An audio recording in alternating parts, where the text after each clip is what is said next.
Kemudian kita lakukan penelusuran di mana nih salahnya dengan melihat di batch recordnya ya. Kemudian jadi runut ke belakang seperti itu. Kemudian baru kita lakukan apa langkah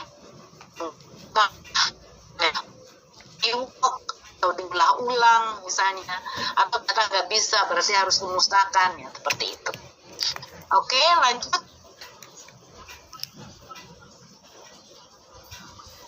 Ini saya contoh-contoh Bapak Ibu ya, contoh-contoh dokumen. Ini saya memberikan contoh Bapak Ibu for catatan pengambilan sampel. Ini bisa berupa Bapak Ibu bisa catat di buku, ya bisa di lembaran atau di buku. Kalau di buku jangan lupa bukunya diberikan nomor. Ya, jadi ketahuan kalau hilang atau ada yang sobek, ada yang nyobekin atau apa, itu ketahuan. Tapi jangan lupa itu harus bernomor bukunya kalau pakai buku. Jadi bisa berupa lembaran, bisa berupa buku. Ini catatan pengambilan sampel produk bahan baku seperti ini. Harus ada contohnya. Lanjut. Kita cepet aja karena ini contoh-contoh. Nah, ini laporan hasil pengujian ya. Laporan hasil pengujian biasanya umumnya ini terhadap produk jadi ya. Kita seperti apa harus lengkap misalnya, seperti itu. Kalaupun bahan ataupun produk jadi. Kemudian ini contoh dari laporan penyelidikan kegagalan batch. Kalau misalnya terjadi kegagalan batch, itu apa sih maksudnya kegagalan batch? Misalnya ternyata hasil produk keluarnya tidak sesuai. Nah, itu kita perlu telusuri kenapa. Ya, misalnya entah viskositasnya kok jadi encer, nggak masuk gitu misalnya, atau pH-nya kelebihan. Nah, itu kan berarti kan ketidaksesuaian ya. Nah, itu perlu kita justifikasi, lakukan penyelidikannya, adanya di mana, mulai dari misalnya penimbangan kah atau apa gitu ya, ataupun setelah jadi produk jadi misalnya, seperti itu. Lanjut. Kontrak produksi dan pengujian. Nah, kenapa ini disorot? Karena memang ternyata banyak sekali IKM ini sekarang industri kosmetik itu ada sebenarnya lebih kepada mau nerima kontrak, karena banyak di sini juga yang orang perorangan itu ya pengen berbisnis kosmetik, karena bisnis kosmetik itu bisa orang perorangan, nggak harus badan usaha ya, bisa usaha perorangan pun bisa. Saya mau bisnis nih nanti, saya tinggal bikin pabrik, males lah. Saya tinggal cari aja pabrik ya. Nah, IKM ini boleh nggak jadi terima kontrak? Boleh, selama udah ada sertifikat. Nah, makanya harus melakukan sertifikasi. Nah, tadi. Nah, yang perlu terus diperhatikan adalah terkait dengan dan pengujian. Kalau pengujian ini biasanya karena ketiadaan alat ya, karena ketiadaan alat di kita, sehingga kita lakukan kontrak pengujian. Ataupun kalau kita tidak melakukan kontrak pengujian, kita bisa istilahnya pengujian eksternal, tapi tidak berdasarkan kontrak karena kita tidak rutin misalnya, itu bisa juga, itu harus ada prosedurnya. Nanti yang kita akan fokuskan adalah terkait produksi. Nah, ini yang harus jelas dengan kontrak produksi. Jadi harus ditetapkan jelas, disepakati terkait pelaksanaan kontrak ini, terutama untuk kontrak produksi ya, supaya tidak terjadi kesalahpahaman. Jadi di awal kontrak kita harus, sebelum tanda tangan kontrak, kita harus istilahnya bicara dulu jelas-jelas. Sesudah itu baru kita nanti kontrak, baru kita tanda tangan ya. Jadi sebelum itu kita bicara dulu mau apa, mau produknya seperti apa, ininya apa, terus kira-kira bagaimana, siapa tanggung jawabnya, itu tuh harus jelas dulu. Kita harus ngobrol dulu, nggak bisa langsung di tangan buat ini. Dan kita ngobrol dulu supaya apa? Supaya jelas antara yang si pemberi dengan yang kita penerima, itu jelas. Karena pemberi itu kan biasanya usaha perorangan doang ya. Itu yang hati-hati. Karena bisa jadi Bu, hati-hati, ada juga usaha perorangan yang suka nakalan juga ada. Dia cuma yang penting dia bikin, keluar notifikasi, sesudah itu dia order sekali, kemudian repeat order dia lakukan lagi. Ternyata dia bikin di rumahnya sendiri misalnya. Nah, itu yang kita perlu harus ada bicara seperti itu.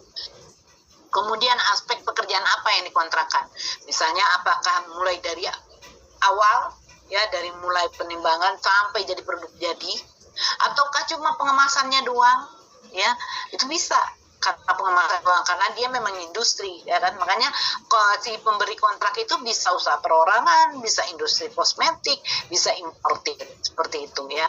Kemudian setelah itu atau misalnya ternyata dia bikin dibikinin dulu, nanti kemasnya dia sendiri gitu, itu juga bisa ya, seperti itu ya. Kemudian baru ya harus jelas antara siapa pemberi kontrak dan penerima kontrak, siapa yang akan menandatangani, itu harus jelas ya, siapa. Baru kita buat isi kontraknya ya, itu sudah kita bicara. Oke, lanjut ya. Ini yang tadi saya sampaikan, pemberi kontrak itu adalah bisa industri itu sendiri, bisa importir, bisa usaha perorangan atau badan usaha. Sedangkan kalau penerima kontrak itu siapapun industri kosmetik, mau kecil, mau menengah, mau besar, itu boleh selama sudah punya sertifikat CPKB ya, itu. Jadi intinya itu. Tapi kalau dia belum punya sertifikat CPKB, dia tidak boleh menerima kontrak ya. Itu persyaratannya. Oke, lanjut. Nah, ini dia terkait dengan kontrak produksi. Jadi biasanya dia persyaratannya tadi yang saya sampaikan. Jadi untuk kemudahan bagi saya nih, orang perorangan, untuk berjualan. Makanya tadi Pak Sancayo sudah katakan bahwa ada sekian ratus ribu kosmetik yang beredar. 2 juta apa 200.000, saya lupa tadi itu ya, yang beredar di pasaran. Ya kalau kita lihat ya, kosmetik mulai dari yang termurah sampai yang termahal itu ada. Kita dari online itu kita lihat kosmetik itu banyak banget ya. Jadi itu antara lain, dan itu memang semua pemiliknya hanya industri kosmetik, enggak, banyak perorangan. Ya, sekarang artis-artis sudah punya banyak, konten kreator pas dia booming, dia bikin konten konten, terus dia booming, akhirnya pada akhirnya dia bikin kosmetik. Banyak kan yang seperti itu. Nah, seperti itu banyak ya. Padahal dia tadi kontennya bukan kosmetik tuh, bukan. Dia viralnya bukan terkait kosmetik, dia viral apa?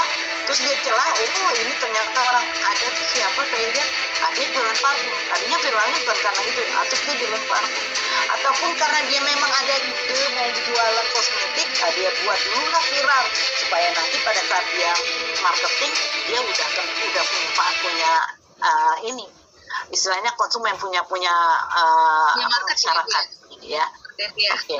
Ibu izin sekitar 5 menit lagi Ibu pemaparan ini. Terima kasih. Nah, kontrak produksi itu bisa dimulai dari pengadaan bahan awal sampai produk jadi, atau hanya proses tertentu aja, misalnya pengemasan atau pengolahannya. Lanjut. Nah, ini antara lain isi kontrak produksi ya.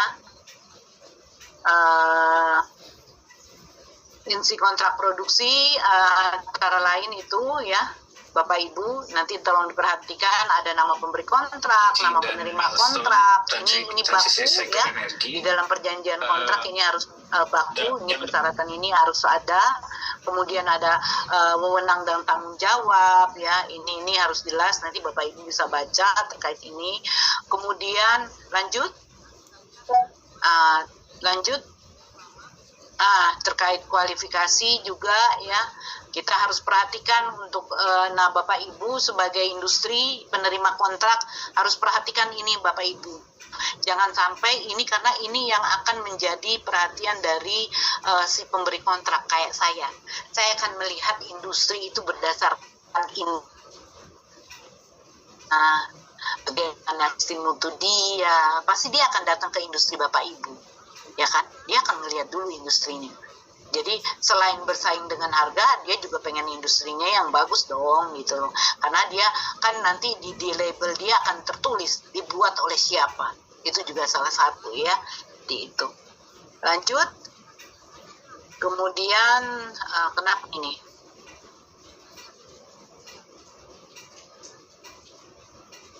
Kontrak pengujian. Ya, kontrak pengujian kita lewatkan dulu, karena yang tadi saya bilang ya hampir sama. Kan biasanya kalau IKM itu tidak berupa kontrak pengujian, tapi lebih kepada pengujian eksternal saja ya. Kemudian kita ke perjanjian kontrak ini ya, lanjut. Nah, ini terkait dengan perjanjian kontrak Itu lanjut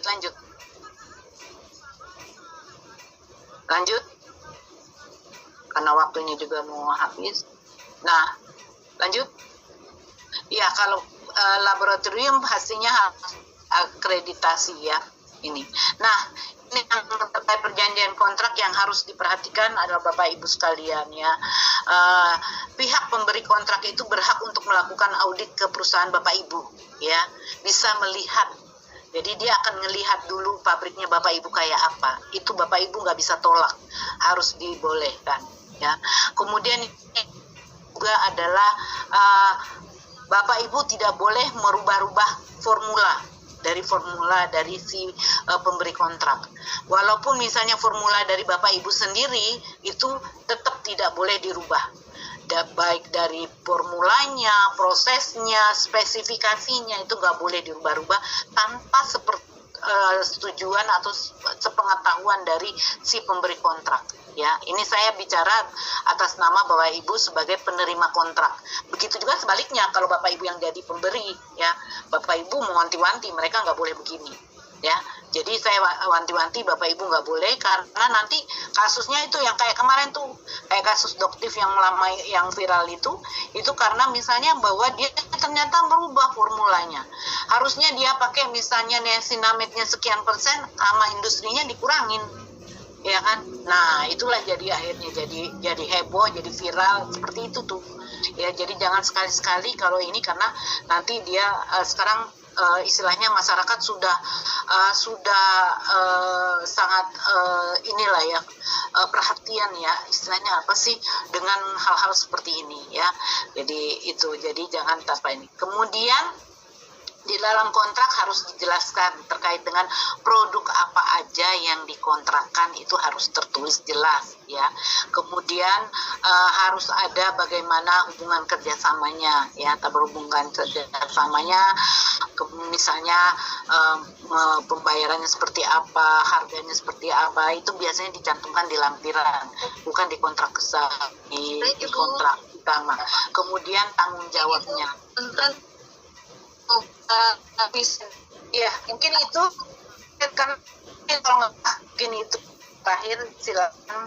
Terima kasih, mohon maaf kalau lebih waktunya. Silakan. Baik, terima kasih. Mungkin nanti dari para Bapak dan Ibu bisa membaca sekali lagi ya untuk terkait CPKB tadi. Dan kita tadi sudah membedah satu persatu ya Ibu dari 3 aspek CPKB, pengawasan mutu, dokumentasi, dan juga kontrak produksi. Kita akan lanjut ke bagian tanya jawab. Sesi tanya jawab ini akan dilaksanakan sekitar 15 menit. Dan saya izin mengingatkan kembali Bapak dan Ibu, daftar hadir akan dibagikan di akhir acara, dan jangan khawatir juga karena materi dan sertifikat juga akan dibagikan. Dan kami juga menghimbau untuk tidak mengklik link pada kolom chat selain panitia yang akan share atas nama official. Seperti itu. Baik, kita akan izin membuka sesi tanya jawab ya Ibu ya. Saya akan membacakan pertanyaan yang sudah dituliskan oleh para peserta, dan nanti izin Ibu dapat menjawab pertanyaan tersebut. Pertanyaan pertama Ibu Apoteker Tita dari Dela, Ibu dari PT Seger Surya. Ibu mungkin bisa poin kaji ulang dokumen pada spesifikasi produk yang bagian dokumentasi tadi seperti apa Ibu? Maksudnya kaji ulang dokumen apa saja yang dilakukan, seperti itu. Pertanyaan pertama. Jadi di dalam pengendalian dokumen itu ada kaji ulang dokumen. Kaji ulang dokumen ini adalah bahwa setiap, misalnya Bapak Ibu harus menetapkan kaji ulang dokumen setiap 3 tahun. Jadi semua dokumen-dokumen itu harus dikaji ulang, karena bisa jadi kalau dokumen-dokumen yang baru revisi itu dia berarti baru dibaca. Tapi kalau dokumen-dokumen yang belum ada perevisian sama sekali selama 3 tahun, itu harus dilihat lagi, dibaca lagi. Itu namanya dikaji ulang. Masih sesuai enggak prosedurnya, dokumennya ya. Kadang bisa jadi ternyata ada yang pemeriksanya udah nggak ada, udah resign ya, atau penyetujunya sudah tidak ada misalnya, kemudian ataupun ternyata prosedurnya sudah tidak sesuai ya, ada perubahan gitu. Tapi kita nggak merhatiin nih, nggak melakukan revisi karena kita asik aja kerja. Makanya harus kaji ulang. Kaji ulang itu tujuannya yaitu untuk melihat apakah prosedur-prosedur, dokumen-dokumen ini, prosedur SOP atau protap ini masih sesuai atau tidak. Itu kita tujuan kaji ulang ini. Jadi kita membaca kembali, melihat kembali, mengevaluasi kembali mana dokumen kita semuanya, terutama yang belum ada revisian. Istilahnya kalau masih yang kemarin baru revisi ya, mungkin itu kita udah lihat kan. Tapi kan banyak dokumen yang ternyata kita belum lihat sama sekali, seperti itu. Nah, itu yang kita harus kaji ulang. Makanya kita harus tetapkan, kita akan mengkaji ulang dokumen itu setiap kapan. Itu harus ada. Tujuannya untuk Baik, terima kasih Ibu pertanyaan pertama. Pertanyaan kedua Ibu, karena ini banyak sekali pertanyaannya ya, saya juga sangat terkesima dengan antusiasme teman-teman. Pertanyaan kedua Ibu dari Dinda dari PT Unicare Beauty Cosmenindo. Ada 2 pertanyaan Ibu dari Dinda ini. Yang pertama adalah mohon dapat dijelaskan apabila pada COA atau COA bahan baku terdapat pengujian yang belum dapat diuji karena keterbatasan alat. Baiknya seperti apa ya Bu? Dan yang kedua adalah apakah ada jurnal acuan dari BPOM mengenai cara uji stabilitas dan penetapan expired date? Demikian. Mungkin boleh dijawab. Ya, yang pertama terkait tidak bisa diuji. Kalau memang tidak ada peralatan, tidak bisa apa-apa, berarti Ibu mengada itu. Jadi tidak masalah. Jadi kita berarti nanti kita akan misalnya kita mencantumkan persyaratan itu tapi mengacu pada COA. Jadi istilahnya bahwa kita tidak melakukan uji, kita hanya yang akan kita cek adalah COA, bahwa COA-nya ini sesuai dengan parameternya, hasilnya antara yang standarnya dengan hasilnya sudah sesuai atau belum. Karena kita kan nggak bisa uji, jadi kita nggak perlu masukkan di parameter, ya kita hanya memeriksa COA-nya saja, seperti itu. Kemudian yang kedua terkait dengan uji stabilitas. Uji stabilitas itu sebenarnya di CPKB ada, ya di CPKB ada itu bagaimana uji stabilitas itu kalau nggak salah pada suhu 40 derajat, kelembabannya 75 atau 65 saya lupa, itu selama 3 bulan. Nah kalau selama 3 bulan itu diasumsikan itu berarti stabil selama 2 tahun. Ya, stabil selama 2 tahun. Nah, kalau misalnya 3 tahun bagaimana, Bu? Nah, Ibu kalau misalnya mau melakukan uji stabilitas, tapi yang bisa mengklaim ujinya itu adalah bisa kita asumsikan sebagai 3 tahun. Ibu harus punya data literaturnya. Nanti kita akan cek literaturnya itu benar nggak gitu loh, sesuai nggak istilahnya. Karena yang ada itu uji dipercepat. Untuk uji dipercepat itu yang ada hanya sampai 2 tahun. Nah kalau Ibu punya uji dipercepat yang bisa sampai 3 tahun, itu Ibu harus cantumkan referensinya apa. Nanti biasanya kita akan cek seperti itu. Ya, biasanya umumnya dia setelah 2 tahun dia nanti akan kan jalani waktu. Dia kan akan ada uji real time nanti jadi setelah dipercepat kita harus lakukan uji real time. Jangan lupa ya, kita mentang-mentang udah uji stabilitas, real time-nya kita nggak lakukan, harus dilakukan. Uji real time tetap harus dilakukan karena kita bisa jadi antara dipercepat dengan real time itu bisa berbeda, itu bisa. Jadi harus dilakukan. 3 batch pertama kita harus di real time. Ya, real time selama 3 batch pertama. Nah, sampai 2 tahun masih oke, Ibu lanjutkan terus. Ya, kalau misalnya ternyata sampai 3 tahun masih oke, ya Ibu bisa mengklaim berdasarkan hasil uji real time-nya itu bisa tahan sampai 3 tahun. Nah, Ibu bisa punya data itu. Nah, ujinya 3 batch berturut-turut ya. Kalau 3 batch berturut-turut dengan hasil oke. Tapi kalau misalnya ada hasil yang batch ketiganya nggak oke, harus lakukan lagi uji lagi gitu Bu. Ya, hasilnya oke. Itu biasanya seperti itu. Makasih. Baik, terima kasih Ibu atas jawaban yang telah diberikan. Pertanyaan ketiga Ibu dari Bagus Ragil Permadi. Tim bertanya, jika apoteker fresh graduate dan belum pernah bekerja di industri kosmetik, jika akan bekerja di industri, diwajibkan mencantumkan sertifikat CPKB, sedangkan apoteker baru belum punya. Pertanyaan saya, di mana kita bisa mendapatkan sertifikat pelatihan CPKB tersebut? Terima kasih. Ya, jadi nanti memang kita sekarang IAI bersama Kemkes, Badan POM itu sedang membuat modul pelatihan. Nanti akan ada istilahnya terstruktur pelatihan CPKB, terutama untuk apoteker fresh graduate ini ya.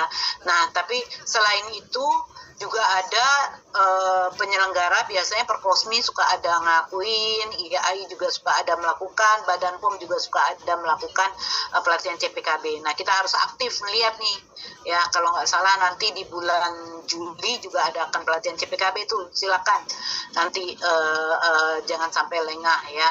Seperti itu. Nah itu.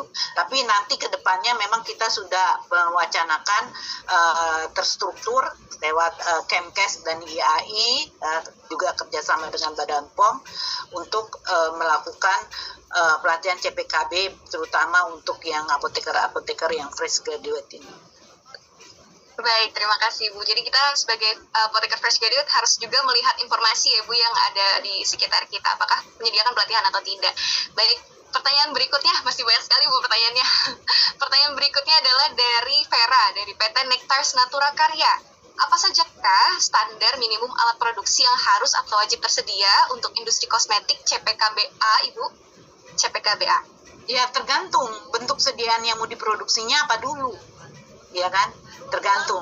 Kalau dia produksinya cuma cairan doang, ya paling alat mixer, timbangan, alat mixer. Terus fillingnya bisa manual. Kalau yang IKF, kalau golongan A, ya bisa pakai mesin filling yang otomatis, ya itu. Jadi tergantung bentuk sediaan. Semakin banyak bentuk sediaan, tentu peralatan yang dibutuhkan akan semakin banyak dan beragam. Ya, nah kalau misalnya dia bentuk serbuk, ya berarti kan harus ada mesin gilingnya, penyaringnya, sosnya, ya seperti itu. Jadi dilihat dari bentuk sediaannya apa. Jadi bisa ini. Jadi kalau biasanya kalau cairan cairan setengah padat itu hampir mirip-mirip tuh. Ya pasti ya selain timbangan dia alat mixer karena hampir sama. Cuma kalau misalnya yang mau canggih double jacket ya, karena kalau setengah padat kan kalau bentuk prim lebih enak double jacket ya, dia udah langsung pemanasannya di situ. Tapi kalau tidak double jacket berarti dia harus ada pemanasan pakai air yang harus dipanasin dulu ya, jadi harus ada tangki untuk air panas, ada untuk pemanasan, ada mixernya, kemudian ada mesin fillingnya. Mesin filling ini ada yang manual, ada yang otomatis, ada yang semi otomatis, itu seperti itu. Baik, terima kasih Ibu.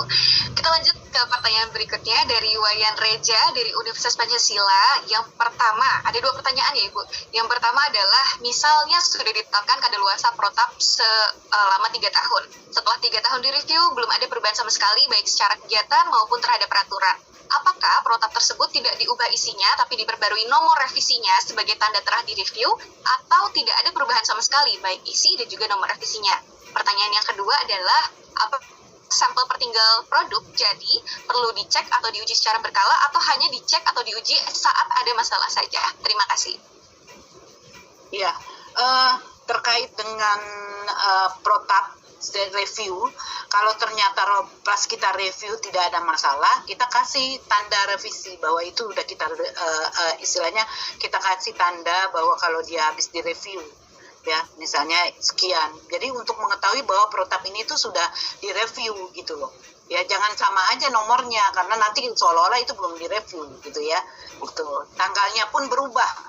Ya tanggalnya berubah dengan tanggal review kita gitu. Jadi harus ada perubahan lah. Pastinya kalau sudah direview pasti ada perubahan. Mau kalau nggak perubahan dalam, minimal perubahan atasnya itu ya, dari tanggal dan nomor reviewnya itu. Ya seperti itu. Kemudian sampel pertinggal.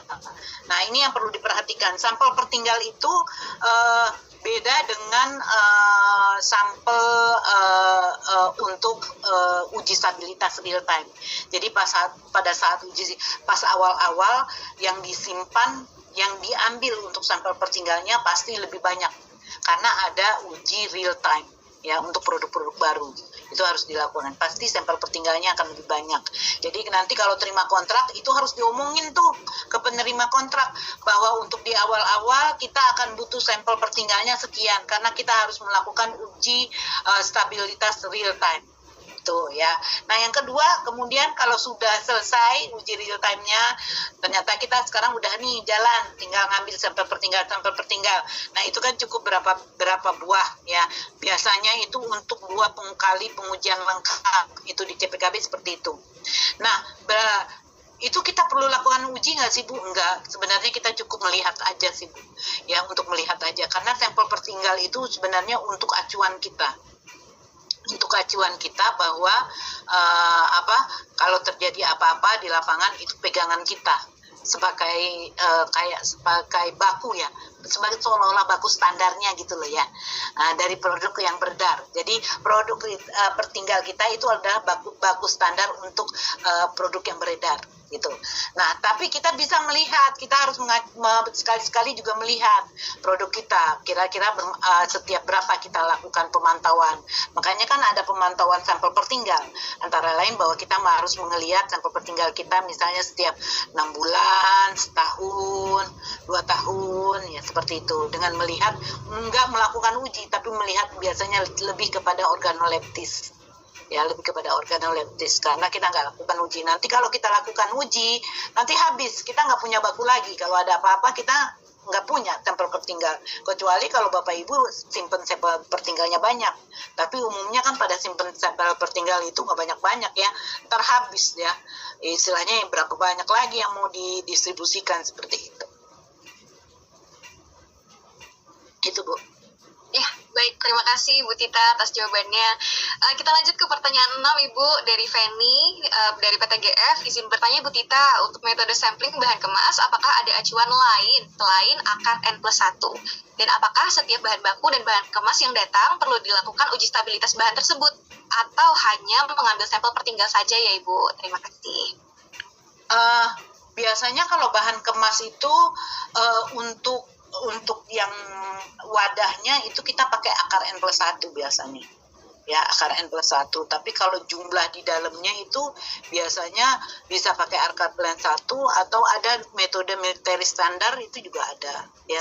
Military standar biasanya bahan kemas itu kan karena banyak ya. Ya, itu kita pakai military standar. Terus apakah bahan kemas ini kita juga uji stabilitasnya? Biasanya kita uji stabilitas untuk kemas itu istilahnya namanya uji kompatibilitas ya. Untuk kesesuaian bahan kemas itu. Biasanya kita bisa lakukan itu ya di awal untuk produk ya itu. Jadi istilahnya pas saat di R&D, pas saat di awal-awal kita melakukan itu. Makanya kita ujinya tuh pakai bahan kemas yang memang akan kita distribusikan dengan yang akan kita gunakan pada saat didistribusi. Nah, itu namanya uji kompatibilitas ya. Jadi sekaligus kita mengecek stabilitas sesuai dengan bahan kemas yang kita gunakan. Itu sih. Baik, terima kasih Bu Tita atas jawabannya. Karena waktunya sudah hampir mendekati 15 menit, kita hanya ada waktu 15 menit, saya izin menanyakan pertanyaan terakhir ya Bu ya, dari Judy Hermansyah dari CV Nonabi. Selamat pagi Ibu, izin bertanya, jika ada produk yang sudah dilakukan uji stabilitas dipercepat selama 6 bulan, apakah bisa kita menambahkan expired date-nya jadi total 3 tahun dari awal? Silahkan dijawab Ibu. Ya, itu biasanya banyak sekali yang pakai uji stabilitas 6 bulan terus dengan asumsi itu 3 tahun. Nah, saya nggak tahu itu ada literaturnya nggak yang mengatakan itu, ya. Karena belum ini juga ya. Karena Bapak Ibu kan melakukan uji stabilitas itu kan terkait dengan ini aja ya.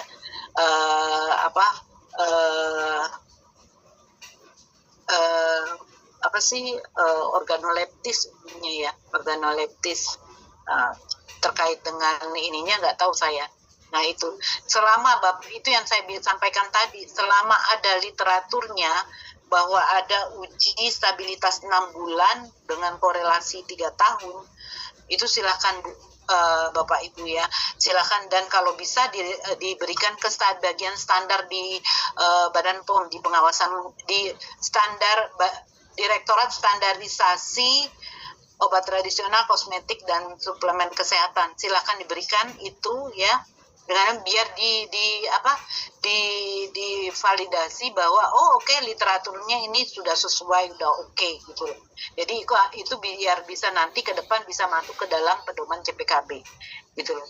Kan di bagian standar itu kan biasanya dia mengevaluasi, membuat kajian terkait standar-standar ya, entah bahan baru, entah metode baru, itu silakan coba aja diajukan ke standar untuk bahwa penggunaan metode uji stabilitas selama 3 tahun dijamin untuk menjamin bahwa produk ini stabil selama 3 tahun dengan ujinya 6 bulan dipercepat dengan literaturnya ini gitu ya. Nanti biasanya standar akan melihat, mengkaji literaturnya tuh, dilihat tuh ujinya benar nggak, mereka melakukan uji apa, literaturnya apa gitu. Itu ya Bapak Ibu.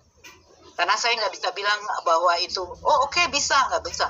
Karena saya belum menemukan itu, bahwa 3 bulan itu jadi 3 tahun tuh saya belum nemuin.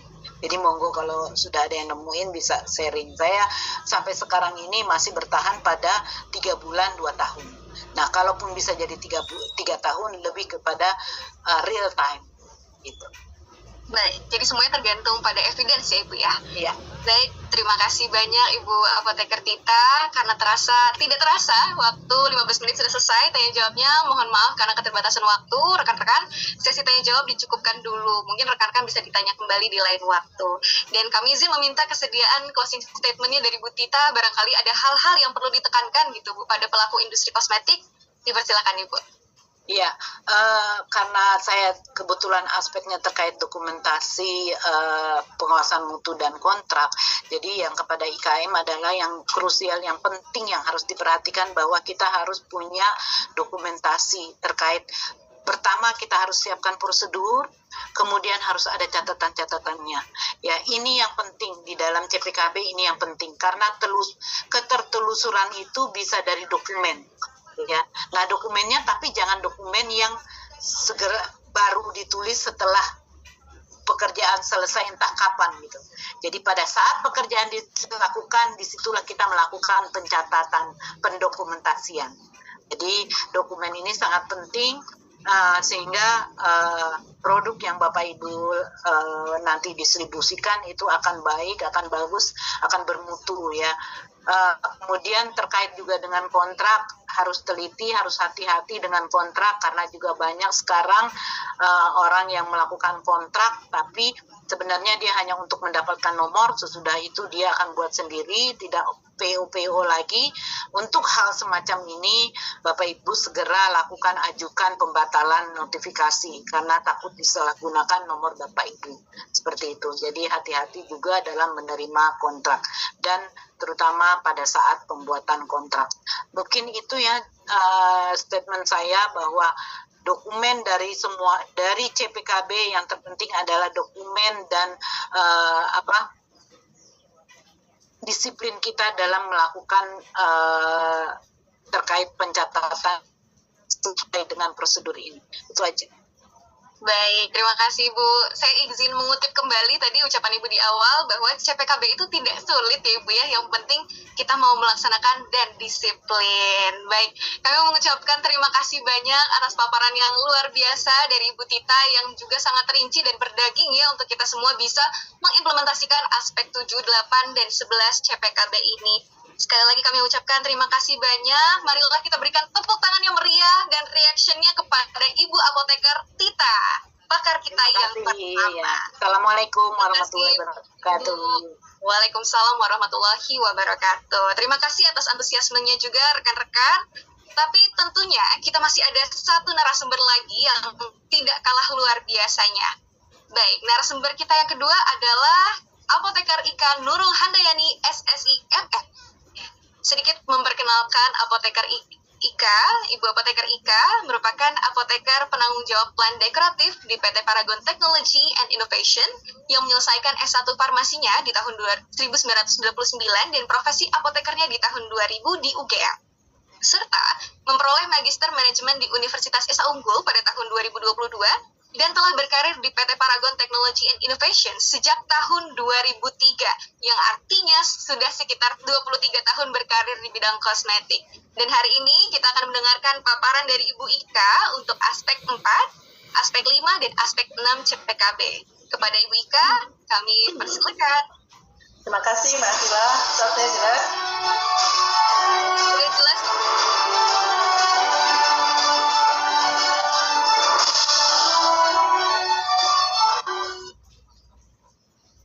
Oke, selamat siang. Assalamualaikum warahmatullahi wabarakatuh. Terima kasih Mbak Sila sudah memberikan pengantar.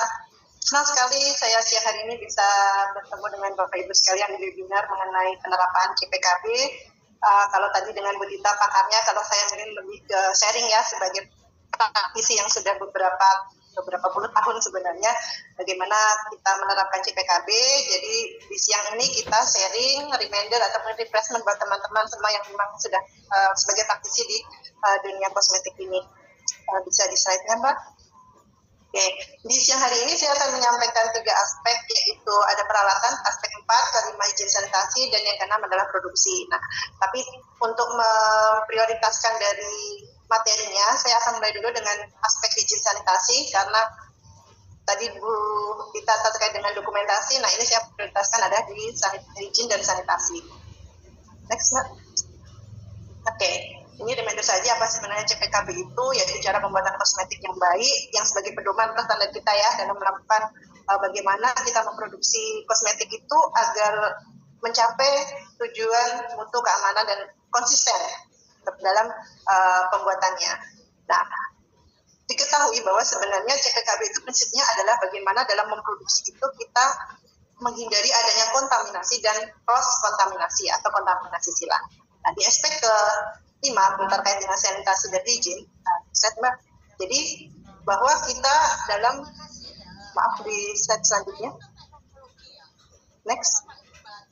Oke, higien dan sanitasi. Jadi kalau higien adalah kebersihan terkait dengan personilnya, dan sanitasi itu adalah terkait dengan non personil. Jadi apakah sebenarnya yang dimaksud higien dan sanitasi di CPKB itu adalah bagaimana kita menjaga kebersihan personil, orang-orangnya, peralatan yang kita gunakan, fasilitasnya, bahan dan lingkungan kerja untuk mencapai tujuan kosmetik yang akan kita keluarkan. Dampaknya apa sih bila itu tidak dijaga? Banyak ya, nanti di kualitas produknya mungkin ada kontaminasi baik bakteri, jamur, atau mungkin bahan-bahan yang memang tidak diperbolehkan ada di produk kosmetik itu. Next. Oke, kita mulai dengan higien dulu. Higien itu adalah terkait dengan kebersihan orang. Kenapa ini penting sekali? Karena mau tidak mau di dalam proses produksi itu, personel orang itu sangat berperan. Jadi apa sih yang mungkin akan jadi catatan? Ini saya mengambil contoh untuk teman-teman mungkin yang di IKM ya, kalau mungkin di industri besar sudah ada standar-standarnya. Ini saya mengingatkan kembali ya, misalnya seperti sebelum bekerja menggunakan pakaian yang bersih, atau mungkin harus ganti baju setiap hari ya, yang kemarin dipakai jangan dipakai lagi. Kemudian pada saat masuk ke ruang produksi dipastikan memakai penutup kepala, kemudian menggunakan masker, menggunakan juga baju kerja yang sesuai, di mana baju yang digunakan di dalam ruang produksi itu tidak boleh digunakan keluar, apalagi misalnya ke toilet atau kamar mandi.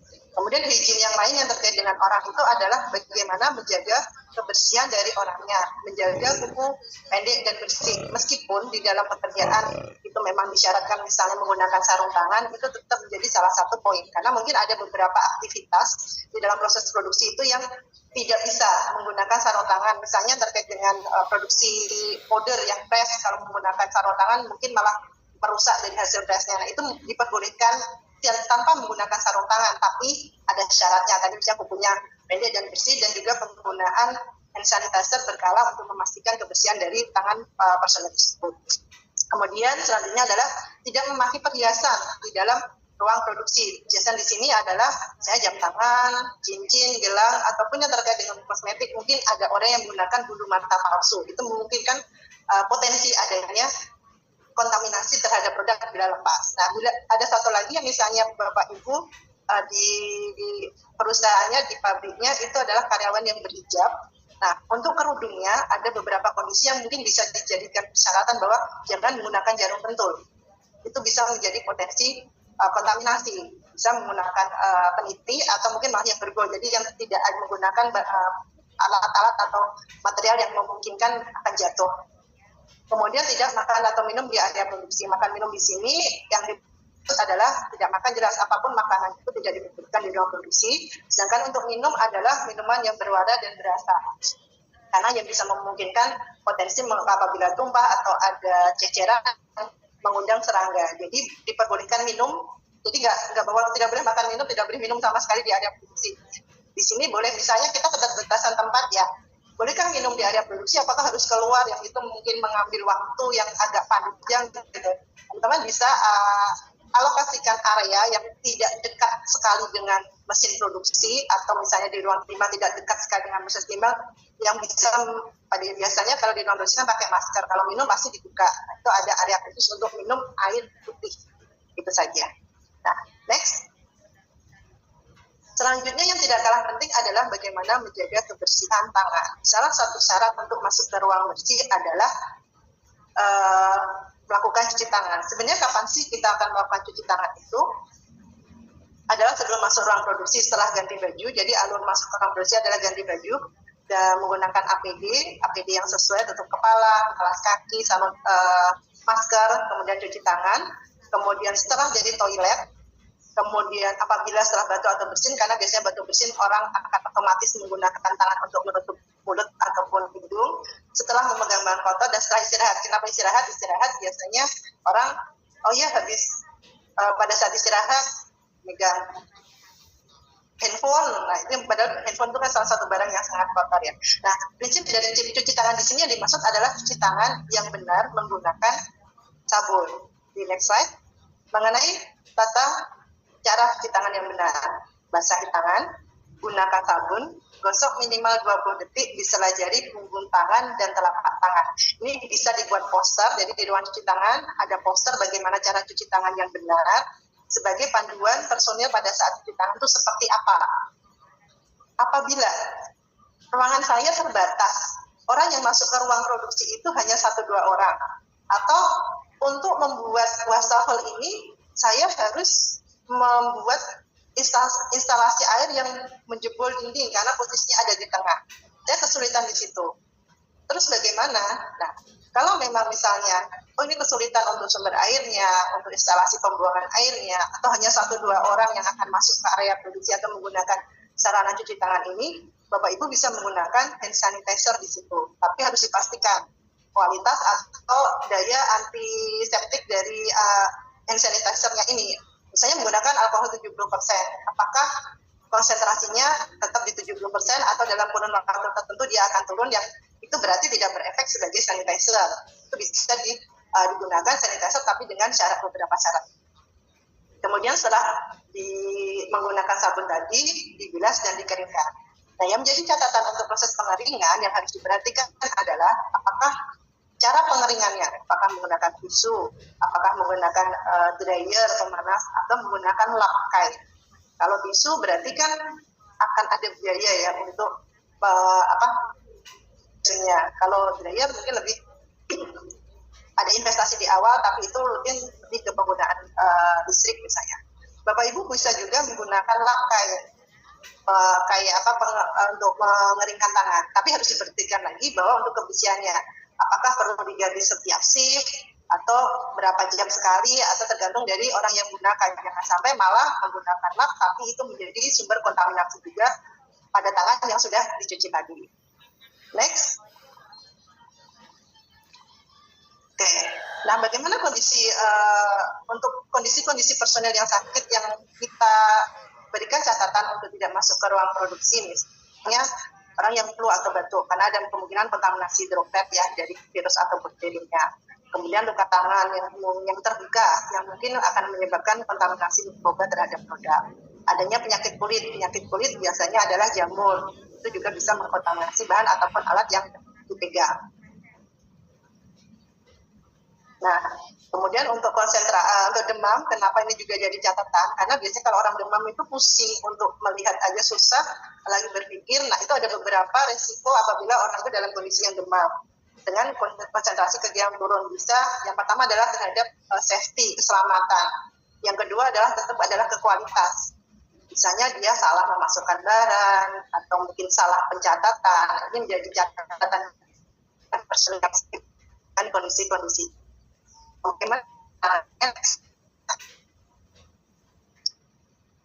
Nah, bagaimana penanganannya? Bila misalnya masih ringan, masih tidak terlalu mengganggu aktivitas, itu masih bisa melakukan aktivitas di ruang produksi, tapi tetap digunakan masker, kemudian penggantian maskernya rutin, jangan sampai misalnya pagi menggunakan masker, nanti setelah istirahat siang pasti pakai di luar dibuka, masuk pakai lagi tapi masker yang sama, berarti kan masih ada kemungkinan kontaminasi tadi, jadi harus sering ganti maskernya.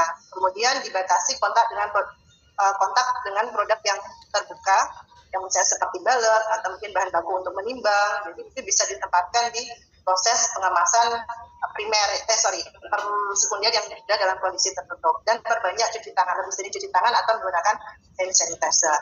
Nah, kalau misalnya sudah punya berat dan teman juga berat dan tidak bisa dikondisikan untuk tidak masuk dulu istirahat karena memang mungkin keterbatasan personil, bisa dikondisikan dialihkan ke pekerjaan yang non produksi, jadi di luar ruang produksi. Nah, kalau untuk yang penyakit kulit atau luka itu harus dikondisikan, luka itu harus ditutup dengan perban yang tahan air ya, jadi tidak menyebabkan kemungkinan adanya kontaminasi, dan juga menggunakan sarung tangan bila itu ada di area tengah. Next-nya. Selanjutnya adalah dengan sanitasi. Jadi kalau izin tadi terkait dengan orangnya, bagaimana kita mengondisikan kebersihan dari sanitasi area kerja. Yang pertama yang harus dibersihkan yaitu meja kerjanya, kemudian seperti timbangan, mixer, spatula, terkait dengan peralatan kerja. Kemudian di area kerjanya seperti lantai, handle pintu yang memang banyak sekali sentuhan orang ya, handle pintu keluar masuk, kemudian dinding, atap, itu harus juga dibuatkan jadwal untuk pembersihannya. Kapankah pembersihannya? Sebelum produksi, setelah produksi, dan bila ada tumpahan. Jadi sebelum produksi itu sudah dikondisikan, dibersihkan, kemudian setelah produksi juga dibersihkan. Jadi kalau misalnya setelah produksi itu sudah dibersihkan dan bersih, sebelum produksi itu hanya untuk pengecekan kembali, ada seperti kayak pembilasan gitu ya, untuk sebelum itu digunakan kembali. Dan bila ada tumpahan, ceceran itu langsung dibersihkan. Kemudian untuk sanitasi di peralatan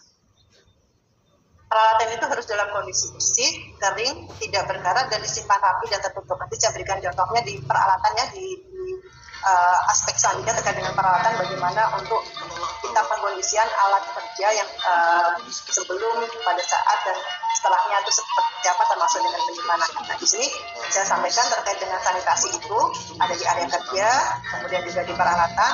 Ya.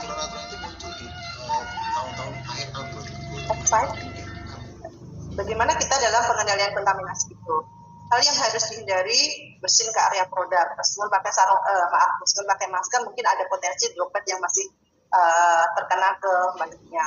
Kemudian jangan menyentuh produk secara langsung. Diminimalkan sekali menyentuh produk dengan tangan. Jadi bisa menggunakan sarung tangan atau alat kerjanya. Tapi tadi yang saya sampaikan mungkin bisa memang dibutuhkan tanpa sarung tangan, tapi ada proses untuk pembersihan dengan hand sanitizer. Kemudian jangan duduk di area meja produksi, menaruh HP di meja produksi, karena harusnya HP termasuk salah satu barang yang tidak boleh ada dibawa ke ruang produksi khusus untuk operator. Mungkin ada kondisi dibutuhkan misalnya untuk komunikasi atau catatan-catatan, itu mungkin ada personel yang memang diberikan kewenangan untuk bawahan. Kemudian menggunakan ambil foto, pakai si masker, pakai si baju kerjanya, pakai si tutup kepala, tapi itu kotor atau mungkin rusak, misalnya headcapnya udah agak sobek atau maskernya juga sudah digunakan kali. Nah, itu maksud bahwa kita juga memastikan penggunaan APD itu bersih dan baik, benar gitu ya. Nah, kemudian perlu kita bangun, yang pertama itu adalah kita saling mengingatkan, jadi kepada masing-masing personil apabila ada temannya yang tidak menggunakan APD yang benar, atau misalnya dalam sakit juga harus menyampaikan saya sakit ini, kemudian rutin membersihkan area kerjanya, dan tidak menunggu disuruh. Ini dari awareness dari masing-masing orang yang ada di area produksi itu untuk menjaga kebersihan baik dari dirinya sendiri, dari hygiene-nya, dan juga dari sanitasi di lingkungannya. Next.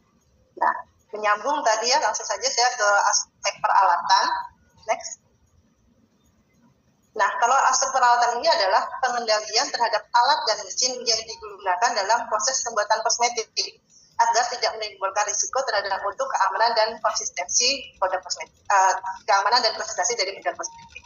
Aspek ini mencakup dari pemilihan peralatan, jadi mana yang sesuai dengan produk yang akan dihasilkan, kemudian bagaimana penggunaannya, bagaimana pembersihannya, bagaimana pemeliharaan atau perawatannya, kalibrasi untuk alat ukur dan alat ujinya, kemudian bagaimana cara penyimpanannya, dan adanya dokumentasi dari peralatan tersebut. Next. Kenapa sih peralatan ini penting? Karena salah satu tadi disebutkan di awal, jadi peralatan ini termasuk material yang memiliki potensi menyebabkan kontaminasi produk, cross kontaminasi atau kontaminasi silang, kerusakan terhadap kualitasnya, kemudian yang bisa berefek ke komplain konsumen dan juga risiko produk yang menjadi tidak aman kalau misalnya terjadi kontaminasi dari peralatan ini. Misalnya peralatan itu ada karatnya, bisa menyebabkan risiko ya terhadap produk tidak ada kontaminasi. Next. Oke, ini contoh-contoh peralatan yang mau digunakan nih yang sederhana gitu ya. Misalnya kalau Bapak Ibu memang sudah pakai mesin besar atau sudah semi otomatis, ini mungkin sebagai gambaran saja. Jadi ada spatula untuk mengaduk, mixer yang mesin untuk pengadukannya, timbangan pasti ada. Semua proses produksi itu pasti akan ada timbangan yang akan digunakan di proses penimbangan bahan. Kemudian bisa juga menggunakan gelas ukur yang sudah terkalibrasi juga ya kalau itu terkait dengan bahan baku yang akan digunakan untuk produksi. Kemudian wadah stainless, tidak harus semua alat yang digunakan untuk kosmetik itu harus stainless ya. Stainless juga ada beberapa tingkatan kualitasnya. Kalau misalnya memang ini kondisinya tidak menggunakan bahan yang panas, dia tidak ada reaksi dengan materialnya, itu mungkin bisa digunakan misalnya wadahnya yang dari plastik. Tapi harus ada persyaratan terkait kebersihannya, terkait dengan makannya,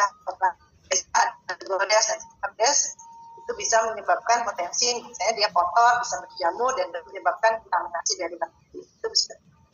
Spatula ada bermacam-macam, bisa yang stainless atau mungkin ada plastik, ada juga yang itu yang lebih tebal itu. Nah itu bisa diciptakan sesuai dengan kebutuhan. Tadi kan ada ditanyakan kalau untuk industri A itu peralatan apa, tidak ada syarat atau minimal peralatan seperti apa, tapi Bapak Ibu yang memastikan bahwa kalau saya menggunakan alat dan bahan ini, apakah akan ada potensi kontaminasi, apakah sesuai dengan penggunaan, apakah akan sesuai dengan material atau produk yang akan saya hasilkan. Nah, itu tergantung dari Bapak Ibu sekalian menganalisa kebutuhan peralatan yang memang sesuai dengan kebutuhan produksinya. Next. Nah, beberapa kondisi resiko terjadi, misalnya karena jumlah alat yang terbatas, sementara Bapak Ibu ada beberapa produk yang harus diproduksi, sehingga kemungkinan itu dapat dipakai bergantian. Itu ada potensi cross kontaminasi. Nah, kemudian apabila SDM-nya terbatas, pengawasnya mungkin bisa kurang. Kemudian ruangan atau penyimpanannya itu yang kecil atau terbatas, ada kemungkinan alat itu mudah tercampur. Ada beberapa alat lemari penyimpanan atau tempat penyimpanannya itu kecil sehingga alat itu mudah tercampur, sementara ada alokasi untuk penggunaan masing-masing. Nah, kemudian misalnya belum ada sistem digital sehingga pengelolaan dan penandaan itu masih manual. Itu beberapa kondisi risiko yang mungkin terjadi di Bapak Ibu sekalian. Next-nya. Nah, bagaimana sih penanganan peralatan yang benar? Yang wajib dilakukan bahwa alat yang digunakan itu bersih sebelum digunakan.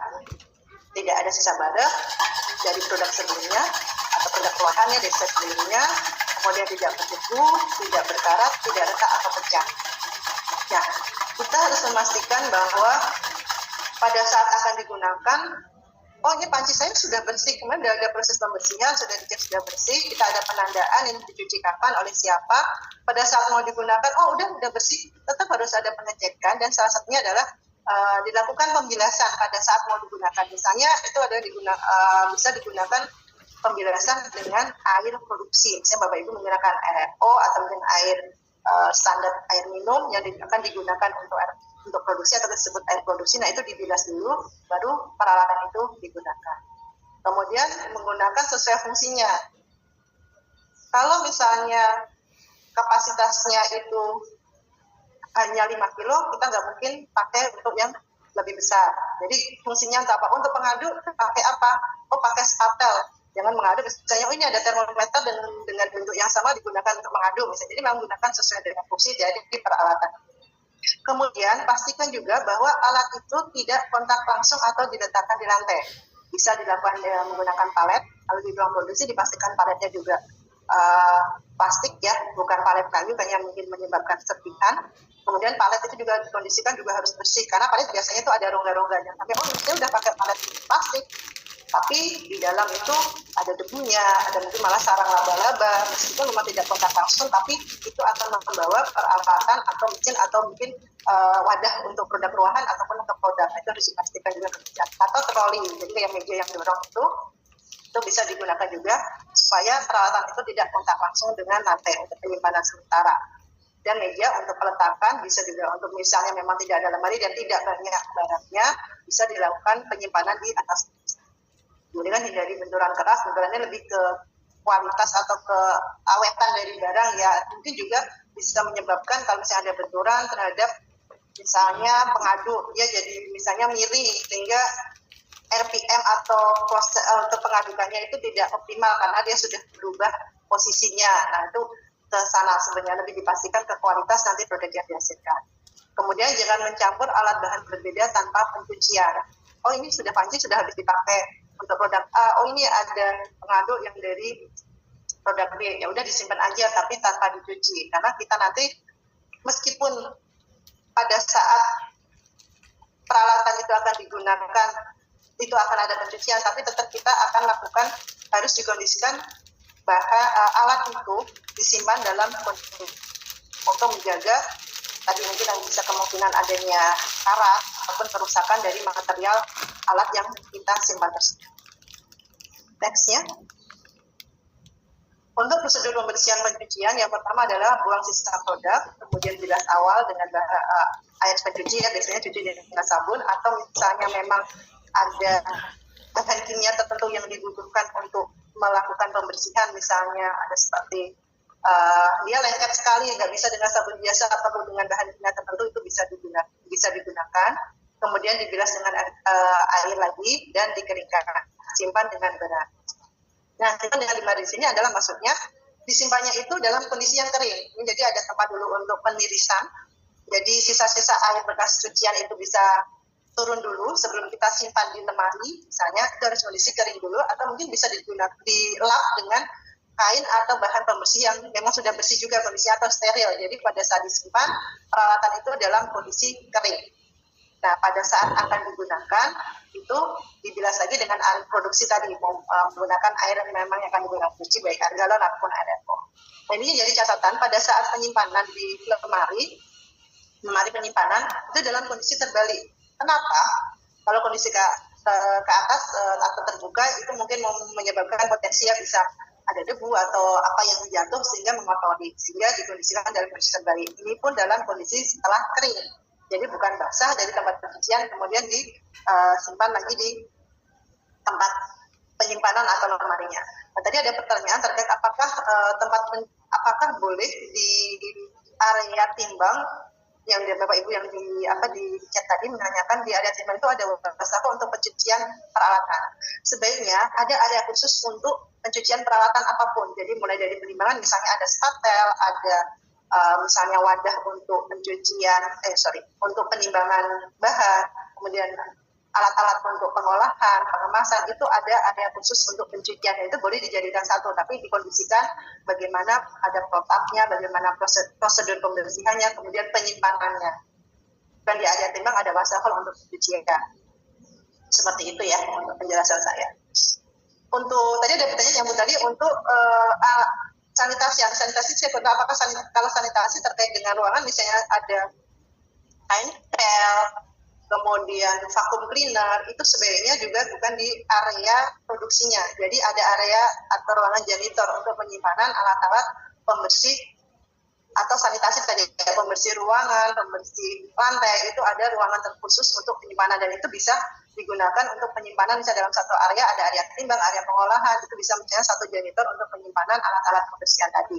Termasuk juga bahan-bahan pembersihnya misalnya ada saya menyebut merek ya maaf seperti Bipol atau untuk sanitizer misalnya atau sanitizer untuk pembersih dinding, nah itu disimpan di satu area khusus yang kita sebut janitor dan itu terpisah dari ruang produksi, jadi bukan di dalam satu ruangan ya. Termasuk tadi ada ruangan pencucian peralatan, bisa untuk alat pencucian ruangan untuk alat pencucian peralatan itu akan ada di sebelahnya area khusus untuk menyimpan alat dan bahan sanitasi tadi. Itu bisa di satu ruangan tapi beda area dan itu dibersihkan terpisah. Next. Nah, untuk cara penyimpanannya sarankan tak tertutup, bisa dengan lemari plastik atau misalnya memang bisa stainless untuk lemarinya, kemudian kontainer boxnya juga tertutup, plastik tertutup, dan penggantungan khusus untuk alat. Ini contoh yang digambar ini hanya di panci-panci. Nah, misalnya memang ada alat-alat yang misalnya pengadu atau jenis-jenis yang memang bentuknya ada gantungannya yang panjang itu, ada pegangannya, itu bisa dibuatkan penggantungan khusus tapi tetap dalam kondisi lemari atau rak yang tertutup. Next slide. Nyambung ke selanjutnya dari aspek produksi. Next slide. Maksud produksi di dalam CPKB itu adalah kegiatan pembuatan kosmetik mulai dari penyiapan bahan baku. Jadi pada saat bahan baku diterima dari supplier ke gudang, itulah kita mulai masuk dalam aspek produksi ini.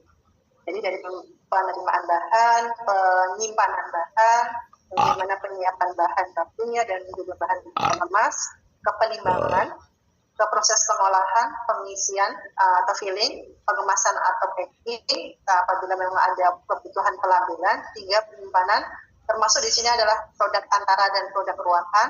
Nah, itu harus dilakukan sesuai dengan prosedur yang sudah ditetapkan, di mana itu kita pastikan dapat menjamin mutu dari produk, baik dari bahan bakunya pada saat bahan baku itu ditimbang sampai menjadi suatu produk yang siap dikirimkan ke customer. Next. Nah, beberapa poin kritis dalam produksi kosmetik yang perlu kita perhatikan: izin operator. Tadi sudah kita bahas di awal bagaimana kebersihan dari orang yang melakukan proses produksinya. Kemudian kebersihan alat kita bahas tadi adalah di peralatan, bagaimana kita pembeliannya, bagaimana penggunaan, pencucian, dan juga penyimpanannya. Kemudian pengendalian air produksi. Tapi dibahas lagi dari belakang tentang air produksi ini. Kemudian dari pengendalian bahan baku yang kita terima dan kita simpan. Kemudian adanya dokumentasi. Dan juga bagaimana kita melakukan pencegahan kontaminasi silang. Next. Kita ke pengendalian air. Saya mendapat info mungkin beberapa Bapak Ibu dalam air produksinya itu menggunakan air galon atau yang kita sebut biasanya dengan air isi ulang gitu ya. Nah, dalam penggunaan air produksi ini kita harus pastikan air yang kita gunakan ini berasal dari sumber yang terpercaya. Maksudnya adalah misalnya kita ada depo pengolahan air terisi ulang ini. Apakah kondisi galonnya itu bersih pada saat proses produksinya? Jadi kita lakukan evaluasi. Jadi si depo air ini tuh jadi customer kita, jadi supplier kita, di mana kan supplier itu harus kita evaluasi juga ya. Apakah air yang dikirimkan itu selalu bersih? Karena tetap harus ada pengecekan pada saat Bapak Ibu menggunakan air galon ini untuk produksi. Minimal Bapak Ibu pada saat awal menggunakan atau juga dilakukan berkala adalah dilakukan pengecekan laboratorium untuk standar air minum. Untuk mengetahui parameter-parameter termasuk bahwa tidak ada bakteri patogen yang dilarang di dalam kosmetik, di dalam air produksi. Jadi itu bisa lakukan bekalan. Dan apabila kita sudah mendapatkan suatu sumber atau supplier air produksi ini yang memang sudah kita lakukan verifikasi bahwa oke, ini memang airnya sudah bersih, kita lakukan bahwa hanya beli ke situ atau mungkin ada beberapa sumber gitu ya. Kemudian galon atau tempat wadahnya ini tertutup dan selalu bersih. Ada beberapa kondisi saya pernah menemukan, bukan di industri kosmetik ya, bahwa di air isi ulang atau galon ini tuh galonnya aja itu berjamur. Ada jamur hitam atau dan juga hijau di bagian bawah. Ini juga harus dipastikan bahwa kemasan itu sebelum digunakan untuk menyimpan itu juga sudah bersih dan juga ada tertutup. Kemudian dalam proses penyimpanannya, setelah Bapak Ibu mendapatkan sumber supplier ini memang bisa menghasilkan airnya sesuai dengan standar baku air minum, kemudian kondisinya juga bersih. Bagaimana penyimpanan kita? Penyimpanan pastikan jangan langsung kontak dengan lantai. Ada alas untuk galon ini, bisa menggunakan palet plastik. Kemudian pastikan juga tidak terkena cahaya langsung, cahaya matahari atau cahaya matahari ya khususnya, karena itu bisa memungkinkan adanya mikroba kalau itu disimpan dalam gelap. Kemudian penggunaannya adalah FIFO, pada saat mana yang datang duluan itu yang memang digunakan terlebih dahulu. Hindari penyimpanan terlalu lama. Nah, Bapak Ibu bisa lakukan evaluasi atau perhitungan berapa banyak sih penggunaannya, dan itu didatangkan fresh gitu. Kalau misalnya harusnya sih kalau depo mungkin bisa dekat ya dengan tempat Bapak Ibu, jadi tidak terlalu banyak menyimpan dan tidak terlalu lama di dalam ruang gudangnya. Kemudian untuk pengendalian bahan bakunya, dipastikan bahwa semua bahan itu ada label, ada nama, ini isinya apa, karena mungkin saja kemasannya itu mirip atau sama, sehingga kemungkinan salah kalau memang labelnya itu tidak ada atau tidak jelas atau bahkan tidak ada. Jadi semua harus ada labelnya terkait dengan nama bahannya. Kemudian ada tanggal datangnya, dan juga ada expired dari bahan baku itu, untuk memastikan bahwa bahan yang akan kita gunakan ini masih sesuai dengan kualitasnya, belum expired. Kemudian untuk penyimpanannya sesuai karakter bahan. Karakter bahan itu maksudnya adalah sifat kimia dari bahan ini. Oh, bahan ini harus disimpan di suhu kamar, bisa di atas 25. Oh, harus di bawah suhu 25. Oh, mungkin harus ada yang di dalam kulkas di bawah suhu 10 derajat. Itu bisa dicek di COA. Apabila di COA tidak ada, bisa ditanyakan ke suppliernya bagaimana syarat untuk penyimpanan. Secara umum, bahan baku itu tidak boleh terkena cahaya matahari secara langsung, sehingga harus dikondisikan di ruangan yang memang tidak panas dari luar dan juga ada sirkulasi, karena kalau ada kelembapan juga akan mempengaruhi di kualitas bahan. Kemudian memastikan bahwa bahan baku expired tidak digunakan. Nah, ini mungkin kalau di beberapa IKN yang belum menggunakan sistem pemantauan bahan yang digunakan itu lebih ke manual, harus dilihat ini expirednya kapan, supaya pada saat digunakan dipastikan itu belum expired. Dan menerapkan FIFO, mana yang expired duluan itu yang digunakan terlebih dahulu. Secara umum biasanya kalau dari supplier itu barang yang dikirimkan dulu itu expirednya lebih dulu, jadi kita umumnya FIFO yang datang duluan itu yang kita gunakan duluan ya. Tapi ada beberapa kondisi, kalau di saya pernah menemukan barang yang dikirim belakangan itu ternyata expirednya lebih duluan. Nah, itu berarti kita akan menggunakan bahan yang expired duluan ini supaya tidak terjadi expired di penyimpanan. Next. Nah, pada saat proses penimbangan bahan baku, apa yang harus dipastikan? Timbangan itu bersih dan sudah dikalibrasi. Kenapa harus bersih? Karena apabila ada ceceran, sisa dari bahan yang sebelumnya itu akan mempengaruhi ya. Misalnya, sedikit, tapi kalau kita penimbangannya telah menggunakan timbangan gram, itu akan mempengaruhi hasil timbangan yang bahan selanjutnya. Kenapa harus dikalibrasi? Memastikan hasil timbangannya itu juga sudah sesuai. Tadi ada yang nanya, saya langsung saja ya, tadi ada yang nanya di chat, apakah operator yang melakukan verifikasi dan kalibrasi itu harus bersertifikat sebagai personel kalibrasi?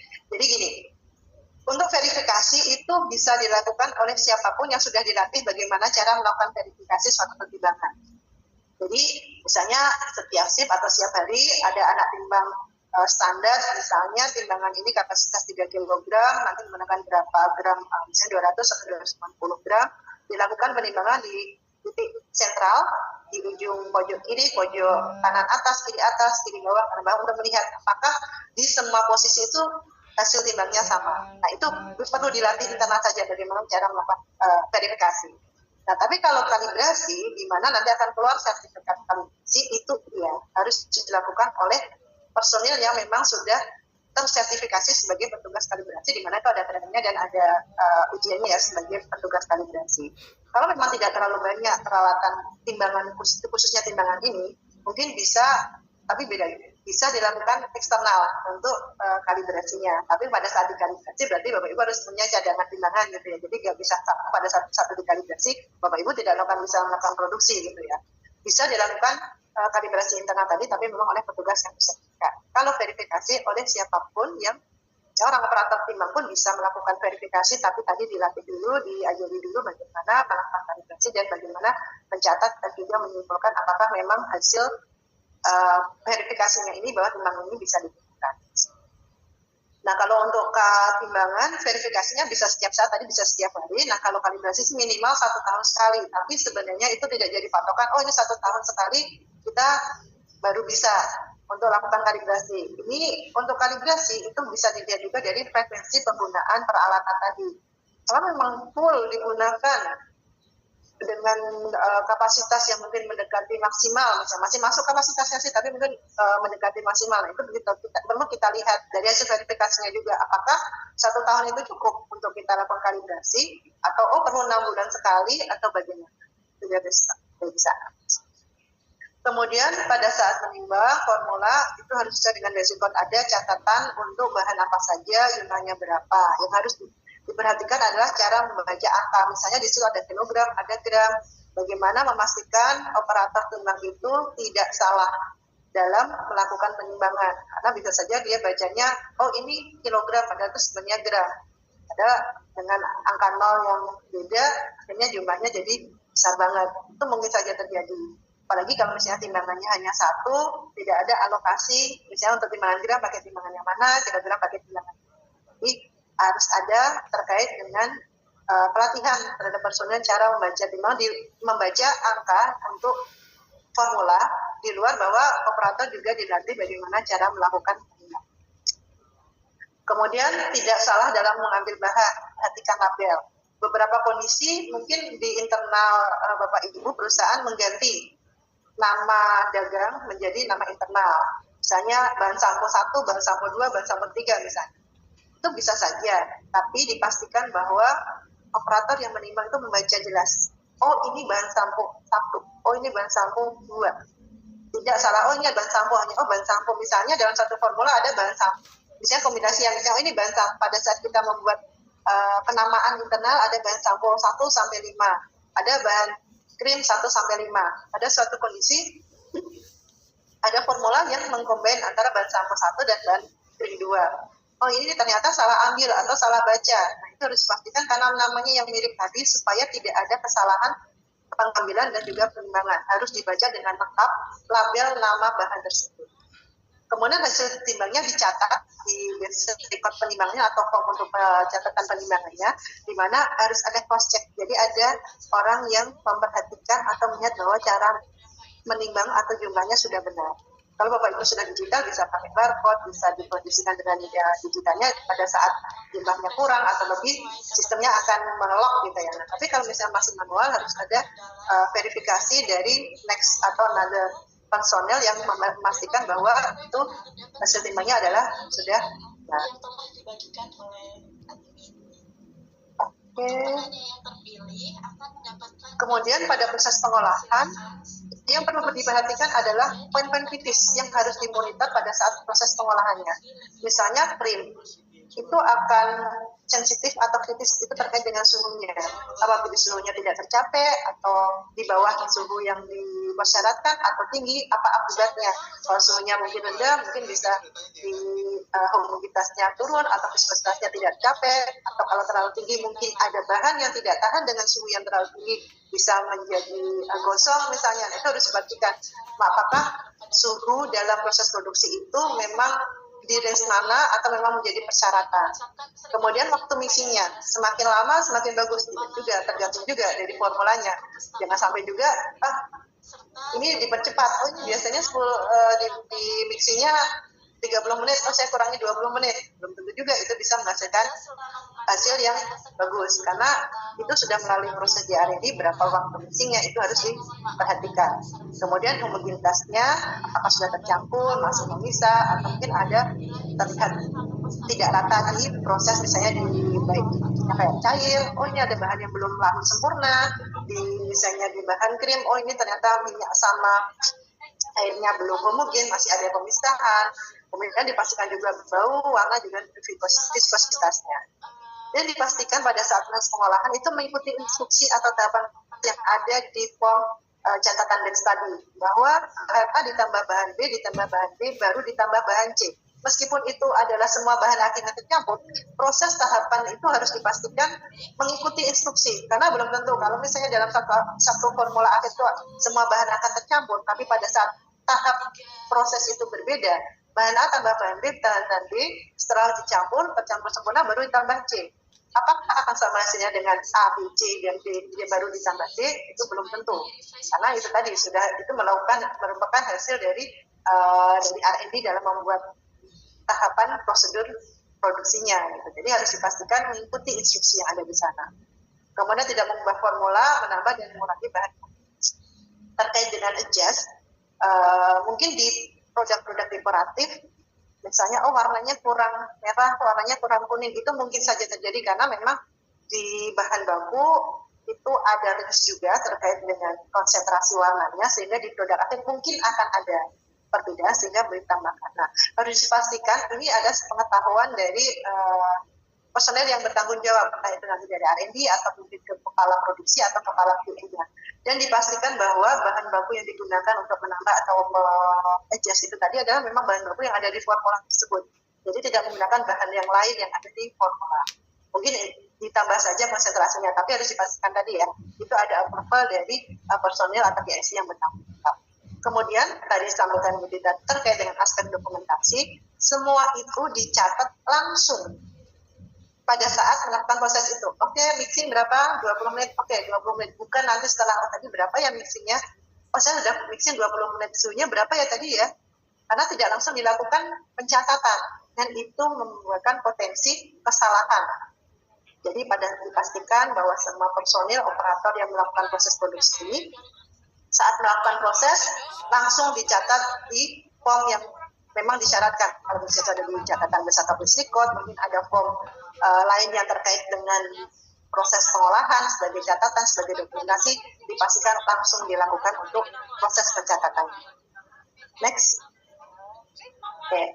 Nah, di dalam setelah proses pengolahan menjadi produk ruahan, kemudian kita ke proses pengemasan dan pelabelan. Mungkin ada beberapa kondisi bahan pengemas itu sudah jadi, sudah ada penandaannya, maksudnya sudah ada nama produknya, sudah ada instruksi penggunaan, kemudian ada nomor notifikasi atau NA-nya, nanti tinggal ditambah misalnya kode batch sama tanggal expired gitu. Tapi ada juga kondisi misalnya Bapak Ibu botolnya sama, tapi nanti akan digunakan ke varian yang beda. Karena mungkin juga Bapak Ibu, kalau saya harus MOP per varian itu besar sekali, jadi saya beli botolnya polos, nanti akan ada stiker berpelabelan. Nah, di sini harus dipastikan yang pertama pada saat proses pengemasan adalah line clearance.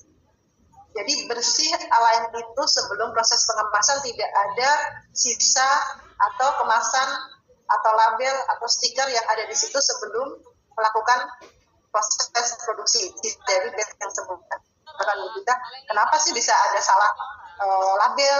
Kenapa sih bisa ada salah di kode batch-nya atau di nama variannya? Kita harus pastikan ada line clearance sebelum proses pengemasan, area tersebut bersih dari packaging, pengembangan kemas apapun.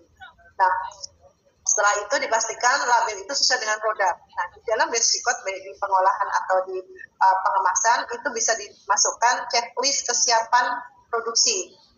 Adakah potnya, labelnya A. Nah, itu di checklist untuk memastikan bahwa botol ada, label untuk nama label depan, bagian depan ada, label belakang ada. Kemudian misalnya ada tutupnya, ada bagian pengemasan misalnya plug, cap, atau mungkin ada tambahan untuk di pengemasnya itu. Nah, itu ada form checklist untuk memastikan semuanya sudah lengkap dan sesuai. Kemudian dipastikan bahan kemasnya itu dalam kondisi bersih. Dari gudang, pada saat disuplai, apakah kondisinya bersih, apakah ada debu, nah itu harus dipastikan pada saat akan dilakukan pengemasan. Juga tidak ada kebocoran. Untuk kebocoran mungkin sebenarnya bisa masuk di proses awal pada saat penerimaan barang, apakah botol atau mungkin pot yang diterima itu sudah dilakukan pengecekan oleh quality bahwa tidak ada kebocoran. Kemudian pada saat pemberian kode batch dan juga tanggal expired itu jelas. Saya menggunakan mesin pijat, ada kode batch dengan mengikuti ketentuan tadi ya di dokumentasi bagian penomoran nomor batch, dan itu terbaca dengan jelas. Jadi bukan samar-samar atau kedouble jadi tidak bisa terbaca. Jadi harus dipastikan itu memang terbaca dengan jelas. Nextnya adalah di produksi ada aspek untuk pengendalian penyimpanan. Penyimpanan di sini dipastikan bahwa syarat dan kondisi penyimpanan itu sesuai dengan tadi ya, sesuai dengan persyaratan dari bahan yang disimpan. Kalau misalnya bahan baku ada di COA, suhu dan kelembapannya seperti apa. Kalau di bahan pengemas bisa dikondisikan juga misalnya seperti plastik atau bahan-bahan adhesif seperti stiker, itu harus disimpannya di suhu yang seperti apa, karena biasanya kalau di suhu yang terlalu panas, lemnya akan berkurang untuk kelengkatannya. Itu perlu dimatikan. Nah, kemudian penyimpanan plastik mungkin tahan terhadap panas, tapi dipastikan disimpan dalam kondisi tertutup karena dia bisa bersifat dia akan menarik debu efeknya, jadi dia akan kotor gitu, karena memang plastik kalau dalam kondisi terbuka dia bisa menarik debu. Kemudian terlindung dari cahaya dan panas langsung yang bisa menyebabkan kualitas ya dipastikan cahaya matahari khususnya dan panasnya.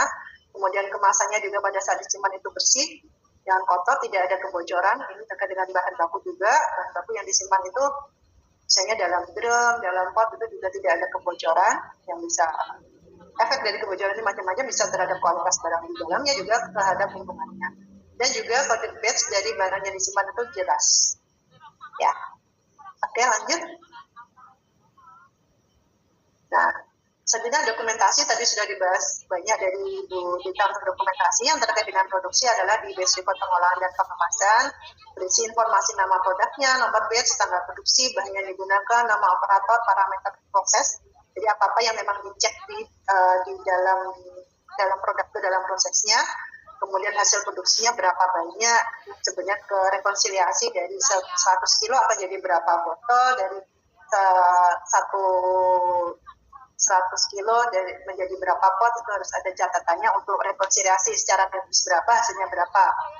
Kemudian ada tanda tangan atau verifikasi dari personel yang bertanggung jawab di proses produksinya, dan juga nanti akan diverifikasi lagi oleh kepala produksi atau penanggung jawab produksi.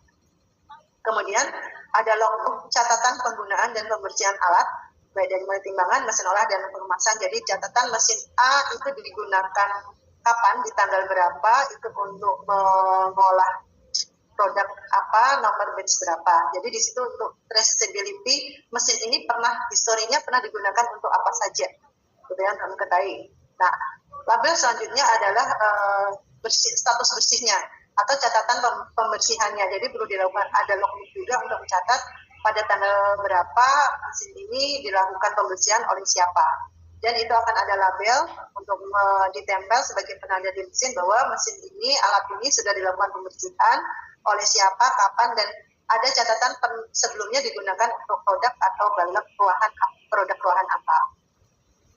Kemudian ada label ini itu dengan label nama bahan baku, nama produk, dan label bersih. Ini contoh-contoh dokumentasi yang ada di produksi.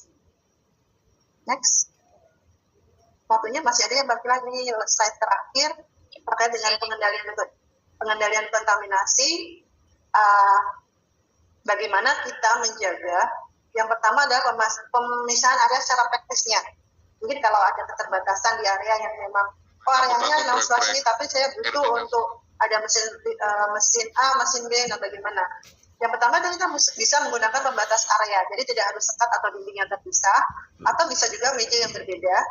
Pada saat kemudian bisa juga dengan jadwal penggunaan area. Oh, hari ini di ruangan ini untuk produk A, produk B adalah besok, atau mungkin produk A setengah hari ini, nanti siang adalah produk B. Jadi bisa diatur, dikondisikan untuk penjadwalannya. Atau kalau memang tidak bisa, tadi memang ada pembatasan area supaya yang pertama misalnya Bapak Ibu ada 2 mesin digunakan untuk produk yang berbeda. Harus ada terpisah, ada area yang cukup untuk memisahkan bahan baku yang akan digunakan untuk mengolah di produk A, di mesin A dan mesin B, supaya tidak ada kecampur atau ketukar. Jadi nggak harus luas, tapi bisa dilakukan pemisahan yang visual atau penandaan bagaimana Bapak Ibu mengkondisikan, jangan sampai produk bahan baku yang akan digunakan untuk pengolahan di mesin A itu ketukar atau kecampur dengan yang di mesin B.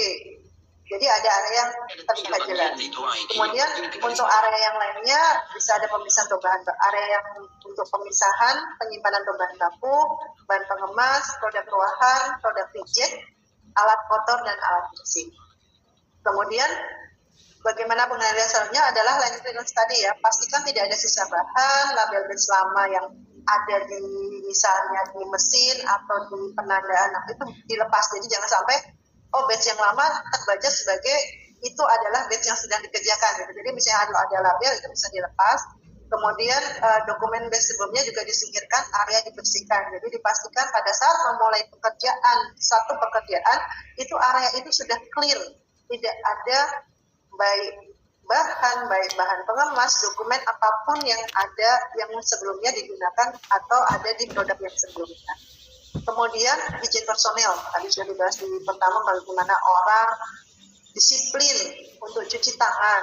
Oh, saya habis dari kamar mandi sudah cuci tangan, pas ruang ganti baju, pakai APD, masuk aja ke ruang produksi. Saya kan udah cuci tangan. Jadi kan syaratnya sebelum masuk ruang produksi harus cuci tangan, karena pada saat kita mengganti baju, pada saat kita menggunakan APD, kita nggak tahu ada potensi atau ada kontaminasi nggak di sana. Jadi tetap sebelum masuk ruang produksi itu wajib cuci tangan. Kemudian menggunakan hair cap dengan benar. Jadi selain hair cap itu adalah untuk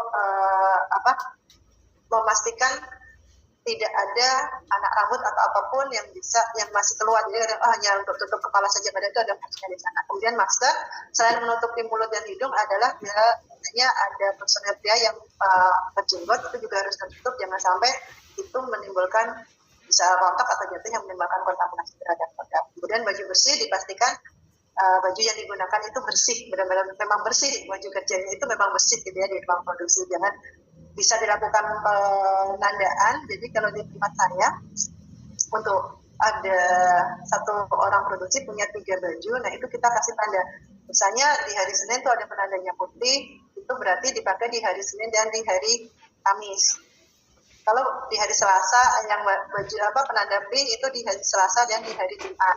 Kemudian yang warna kuning itu di hari Rabu dan hari Sabtu. Jadi dari situ kita bisa lakukan pemantauan. Oh, dia ganti baju. Oh, dia nggak ganti baju. Karena itu untuk memudahkan pada misalnya kita mau mengontrol orang ini ganti baju nggak sih untuk baju kerjanya, itu bisa kelihatan langsung dan kita bisa juga mendisiplinkannya bisa dari sana. Kemudian tidak makan minum di area produksi itu bisa juga dikondisikan, kemudian seperti kita campaign-nya bahwa ini loh kenapa sih nggak boleh makan di ruang produksi, oh nggak boleh ya nyimpen makanan kasih. Saya bisa saja saya simpen lah di area dekat mesin produksi, toh saya nggak makan, nanti makannya pas istirahat tapi disimpannya di situ supaya cepat saya nggak usah ke loker untuk ngambil makanan ini misalnya. Saya nggak makan tapi disimpan. Nah itu kan sebenarnya sama saja bahwa kita ada makanan di situ yang memang dilarang di ruang produksi. Kemudian memastikan penyimpanan bahan itu dengan baik, hindari bahan dengan wadah terbuka, pastikan tertutup rapat.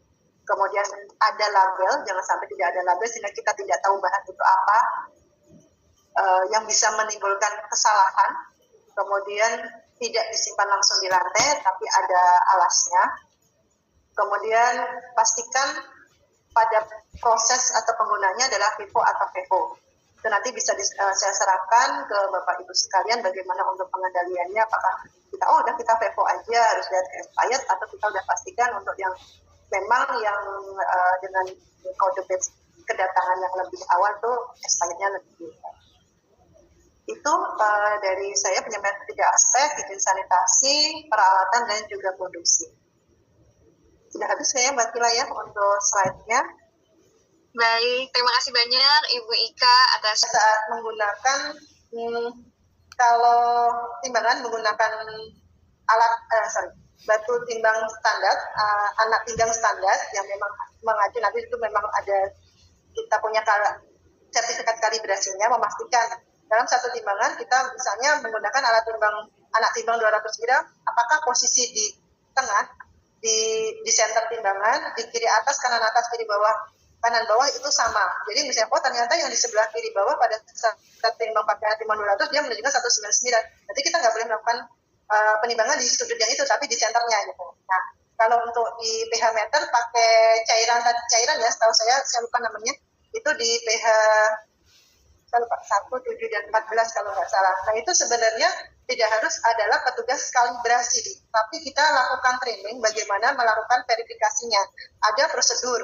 Cara melakukan verifikasi untuk timbangan adalah menggunakan anak timbang sekian gram, lakukan di proses ini, dilakukan penimbangan di titik 1, 2, 3, 4, 5, kemudian catat di formnya. Di form ada formnya, jadi ada form catatan proses verifikasinya. Ada pagi hari operator timbang sebelum melakukan penimbangan cek timbangannya di sudut kiri atas berapa, kanan atas, center, kiri bawah, kanan bawah berapa, itu ada di catatannya, catatan verifikasi. Untuk pH meter juga demikian, menggunakan standar pada saat di depan menggunakan pH standar pH 1 berapa pH yang terukur, pH 7, pH 14, dan itu tidak perlu sertifikat personel petugas kalibrasi ya. Tapi ada training untuk melakukan, ada training dan ada prosedur untuk melakukan verifikasi dan juga ada catatannya. Kalau kalibrasi akan keluar ada namanya sertifikat kalibrasi. Kalau di verifikasi kita punya catatan hasil verifikasinya aja, berapa angka-angka atau hasil dari pengukuran pada saat verifikasi. Ya. Baik, terima kasih banyak Ibu. Jadi tadi sudah jelas ya bahwa kalibrasi dan verifikasi itu adalah dua proses yang berbeda ya Ibu ya dalam memastikan keakuratan alat ukur itu. Baik, kita langsung segera menuju ke pertanyaan berikutnya Ibu. Dari Bapak Sunarwan, TGR, jika alat digunakan produk berbeda, jika alat yang sama digunakan pada produk yang berbeda, bagaimana penanganannya agar tidak terjadi kontaminasi silang? Mungkin boleh Ibu? Jadi kalau untuk peralatan misalnya kita menyebut peralatan ini misalnya mesin panci lah ya, yang sederhana panci, bahwa kita memastikan tadi pada saat selesai digunakan untuk produk A kita lakukan pembersihan, kemudian kita validasi apakah masih ada sisa dari bahan yang sebelumnya dengan cara pembersihan kita. Apabila itu tidak ada, tidak bisa lakukan setelah dilakukan pembersihan itu digunakan untuk produk yang selanjutnya. Nah, saya kalau yang dimaksud di sini perawatan seperti apa ya Pak ya? Maksudnya memastikan kalau kita menggunakan satu alat untuk beda produk, itu lebih ke pengendalian kita terhadap pembersihannya atau pencucian sebelum itu digunakan. Itu saja sih kalau yang sederhananya ya, kalau menggunakan alat yang sama dan beda, pastikan setelah digunakan bahan A itu dicuci bersih, tidak ada sisanya, kemudian baru digunakan untuk produk B. Juga selanjutnya dicuci bersih dan kemudian dilakukan penyimpanan sesuai dengan kondisi tadi. Sebelum dilakukan penggunaan lagi, kita lakukan pembilasan dengan air produksi, kemudian dikeringkan sebelum digunakan lagi untuk produk A. Baik, terima kasih Bu. Berarti kuncinya ada di validasi pembersihan peralatannya. Baik, kita akan langsung ke pertanyaan berikutnya. Pertanyaan dari Bapak Alvin dari DFI. Izin bertanya Ibu, apakah ada solusi dalam pengendalian bahan baku apabila bahan baku kami masih banyak, akan tetapi sudah mendekati ED atau bahkan ED? Bagaimana solusinya Ibu? Ini nanti terkait dengan pengawasan mutu ya. Sebenarnya kalau untuk bahan baku yang sudah expired atau mendekati sebenarnya, kalau selama mendekati itu sebenarnya masih bisa digunakan, belum expired kan ya. Tapi kalau ini pada saat expired ini akan masih ada sisa, itu kita bisa komunikasikan ke supplier untuk teknis dan dosennya, karena kita tidak diperbolehkan sebenarnya untuk melakukan retest atau pengecekan sendiri karena kondisi penyimpanan kita mungkin berbeda ya. Jadi pada saat si prinsipal atau produsen itu mengeluarkan expired dalam jangka waktu sekian tahun, itu sudah dilakukan uji stabilitas di sana bahwa setelah sekian tahun bahan baku ini tidak akan parameter atau kualitasnya akan tidak sesuai dengan yang awal kita tetapkan. Nah, yang berhak atau berwenang untuk mengeluarkan apakah ini bisa diperpanjang shelf life-nya itu adalah dari si produsennya. Kita bisa komunikasikan ke vendor bagaimana kita ke supplier untuk dikomunikasikan ke prinsipal bahan baku kita untuk dilakukan retest di sana. Nah, itu adalah keputusan di sana dari si prinsipal tadi, apakah memang masih bisa diperpanjang untuk syaratnya atau memang sudah tidak bisa dilakukan, karena efeknya nanti adalah di kualitas kita. Kalau kita melakukan tes sendiri untuk beberapa parameter saja, kemudian ini masih masuk kok di angka parameter kualitas kita, tidak ada jaminan bahwa itu nanti hasilnya di produknya akan sesuai. Mungkin akan sesuai, mungkin juga tidak sesuai. Nah, untuk jaminan itu kita tidak bisa melakukan bertanggung jawab gitu. Jadi memang harus dilakukan kondisi, kita informasikan ke prinsipal atau ke produsen apakah bahan kita masih bisa diperpanjang sampai. Baik, berarti dikomunikasikan ya Bu ya, karena pertanyaan ini juga berkaitan dengan pertanyaan berikutnya Ibu dari Pak Sandra dari PT Technoskin. Ia bertanya, jika bahan baku ini dilakukan retest, apakah ada acuan yang dapat dilakukan berapa kali dan perpanjangannya berapa lama setelah retest tersebut jika hasilnya masih memenuhi spesifikasi. Nah, itu apakah berdasarkan keputusan dari prinsipal juga atau supplier juga atau seperti apa Ibu? Berarti seperti itu ya? Ya, harusnya memang dari produsennya ya, karena kita tidak bisa mengklaim sendiri atau misalnya untuk bahan A itu kita bisa buat pengujian, kemudian masih masuk spek, berarti masih bisa diperpanjang berapa lama.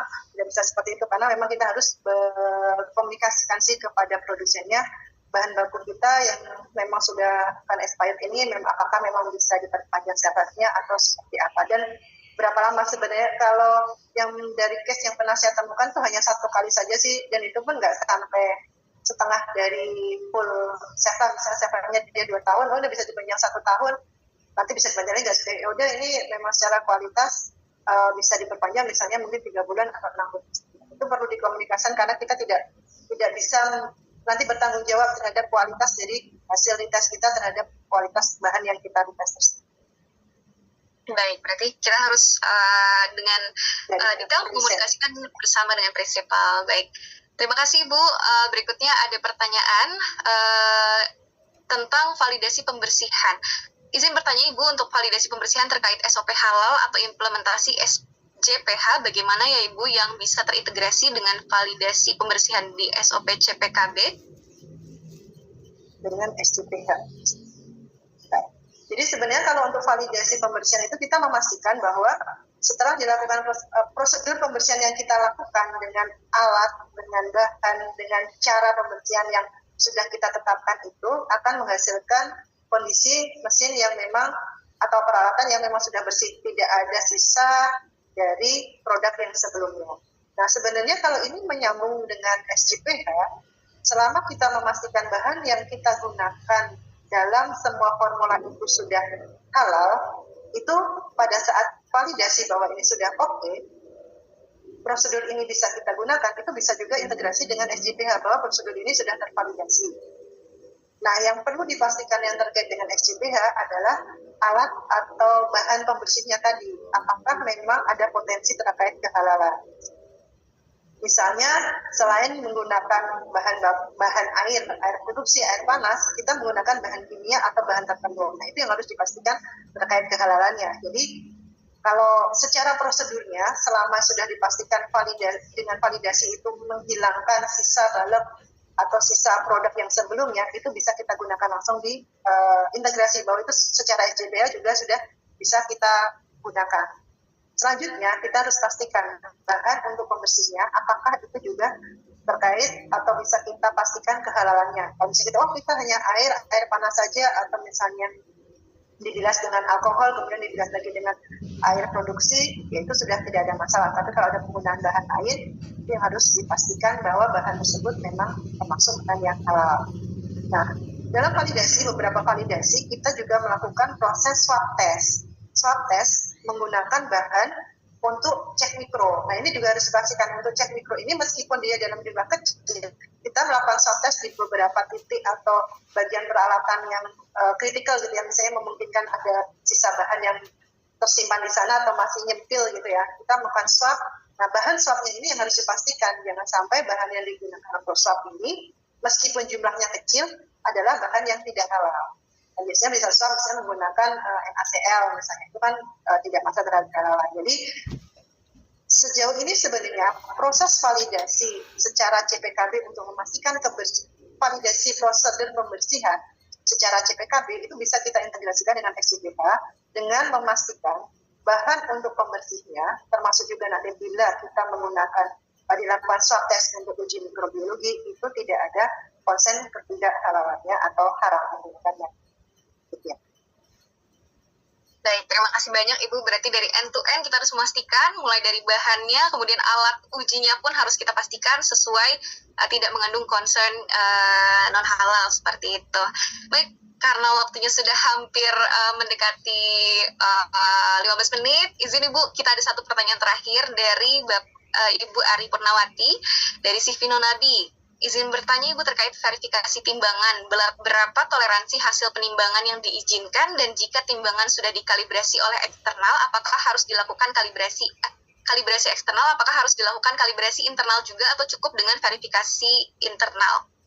Seperti itu pertanyaan terakhir kita. Sebenarnya kalau terkait dengan kalibrasi, kalau Bapak Ibu sudah lakukan kalibrasi eksternal, tidak perlu internal lagi, karena kalau kalibrasi tadi outputnya adalah satu sertifikat ya, bahwa berapa sih deviasi simpangannya. Nah, kalau berapa sih yang masih bisa kita tolerir, itu dikembalikan ke Bapak Ibu. Kalau misalnya oh ini dari simpangannya ada 100 gram, berarti pada saat melakukan penimbangan formulanya akan ada selisih 1 gram ya, mau ditambahkan atau bagaimana terkait dengan formulasinya, itu terkait dengan kalibrasi. Kalau verifikasi lebih memastikan tadi, oh timbangan ini masih oke di semua posisi, dia hasilnya masih tadi, oh ini dengan menggunakan alat timbang 200 gram di sisi sudut bawah ternyata 199, berarti kita nggak bisa boleh nimbang di situ karena hasilnya nanti tidak sesuai gitu dengan hasil timbang yang 200 gram, ternyata di situ hasilnya adalah 199, berarti kita harus menimbang di area yang center, tapi itu harus ada follow up, kenapa di sisi ini hasilnya tidak sesuai, apakah memang posisinya atau memang ada perlu perbaikan dari timbangan tersebut. Jadi kalau untuk toleransinya itu kan dari hasil kalibrasi tadi ya Bu ya, jadi ada kalibrasi eksternal, apakah simpangan dan deviasinya sudah terlalu besar sehingga timbangan ini ya perlu perbaikan atau mungkin ya sudah tidak bisa digunakan harus diganti atau seperti apa. Jadi toleransinya tergantung dari formula itu, kalau ini hanya deviasinya pada saat formulanya misalnya bukan bahan-bahan yang zat aktif gitu ya, dan misalnya masih selisih 10 gram masih nggak apa-apa, ya mungkin masih bisa digunakan gitu. Tapi kalau memang digunakan untuk menimbang zat aktif yang memang 1 gram pun itu berimpact, ada dampaknya, ya itu berarti memang tidak bisa digunakan. Jadi harus dilakukan evaluasi juga berapa simpangan dari masing-masing timbangan yang itu dikembalikan kepada Bapak Ibu sekalian, berapa toleransi atau hasil deviasi yang mungkin masih bisa diterima untuk dilakukan. Itu ya. Baik, terima kasih banyak Ibu atas jawabannya. Tadi kita sudah menjawab sekitar 10 orang yang bertanya di sesi kedua kita kali ini. Namun mohon maaf apabila rekan-rekan masih ada pertanyaan yang ingin disampaikan.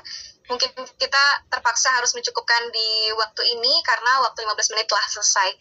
Kami sangat berterima kasih kepada Ibu Ika dan kami izin meminta kesediaan untuk closing statement dari Ibu Ika untuk aspek 4, 5, dan 6 ini. Barangkali ada hal-hal yang perlu ditekankan lagi kepada pelaku industri kosmetik. Silakan Ibu. Baik, di sini saya mau menekankan kembali terkait dengan hygiene dan sanitasi ya. Jadi dalam proses produksi bahwa personel atau orang itu kunci sekali baik dengan terkait dengan kebersihan, terkait dengan kedisiplinan, terkait proses produksinya, kemudian menaati peraturan, mengikuti instruksi yang ada di industri code, dokumen-dokumen standar yang akan digunakan. Makanya di sini adalah orang itu utama sekali, bagaimana kita bisa menciptakan, mewujudkan orang yang kompeten, baik secara kemampuan pengetahuannya, skillnya dalam melakukan proses produksi, dan juga behaviornya, kebiasaannya, sikapnya terhadap peraturan-peraturan yang sudah ditetapkan, kedisiplinannya. Kemudian bagaimana kita juga menyiapkan peralatan yang sesuai, yang selalu dalam kondisi bersih dan terkendali, termasuk juga dengan ruangan, bagaimana kita mengkondisikan ruangan produksi itu selalu bersih, sesuai dengan standar yang kita buat, dan juga untuk produksi, mulai bagaimana kita membeli suatu bahan baku, bahan pengemas yang memang sudah kita tetapkan kualitasnya, kita jaga pada saat penyimpanannya, kemudian dalam proses-proses produksi mulai dari penimbangan, pengolahan, pengemasannya, sampai di penyimpanan sebelum kita sampaikan konsumen itu juga selalu terkendali dan terjaga. Demikian dari saya.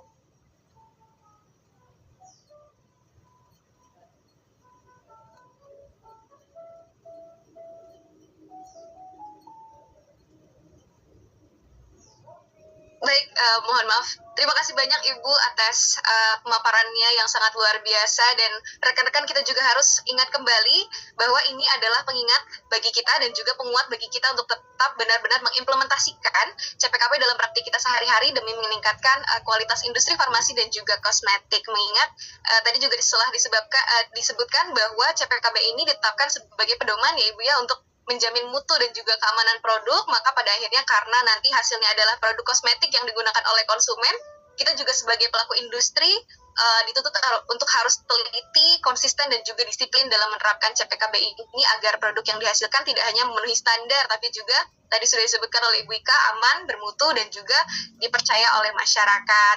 Kita berikan tepuk tangan yang meriah sekali lagi dan juga reaction-nya yang terbanyak untuk Ibu Apotekar Ika kita. Terima kasih banyak Ibu karena sudah meluangkan waktu dan juga memberikan pemaparan yang sangat luar biasa, baik sekali, dan kita juga lebih tercerahkan dan mengingat kembali tentang aspek-aspek CPKB. Terima kasih Ibu. Baik, rekan-rekan semua, kami mengucapkan terima kasih banyak sekali lagi atas waktu dan kesediaannya untuk seluruh narasumber kita yang sudah memberikan pemaparan secara komprehensif mengenai 6 aspek CPKB hari ini. Sayang sekali karena keterbatasan waktu tidak terasa. Kita sudah sampai di penghujung acara bedah CPKB pada hari ini dan kami mengucapkan terima kasih yang sebesar-besarnya kepada para narasumber atas ilmu dan juga wawasannya yang telah dibagikan serta para seluruh peserta yang telah berpartisipasi dengan penuh antusias. Semoga apa yang telah kita pelajari bersama hari ini dapat memberikan manfaat dan juga bisa diimplementasikan dalam praktik di lapangan, khususnya dalam meningkatkan kualitas dan juga daya saing industri kosmetik nasional. Kami ingatkan sekali lagi, bagi para peserta, mohon untuk jangan lupa mengisi daftar hadir, karena form pengisian e-certificate akan ditutup pada pukul 12.30. Sekali lagi kami ingatkan kepada seluruh peserta untuk jangan lupa mengisi daftar hadir, karena form pengisian e-certificate atau daftar hadir ini akan ditutup pada pukul 12.30 waktu Indonesia Barat. Kami imbau sekali lagi juga untuk peserta dapat menuliskan dengan EYD yang benar, menuliskan nama dan juga email yang benar sesuai dengan contoh yang telah diberikan di formulir. Baik, kami selaku seluruh panitia juga memohon maaf apabila terdapat kekurangan selama acara berlangsung, dan akhir kata, saya Dina Azanur Akila selaku MC undur diri. Wassalamualaikum warahmatullahi wabarakatuh.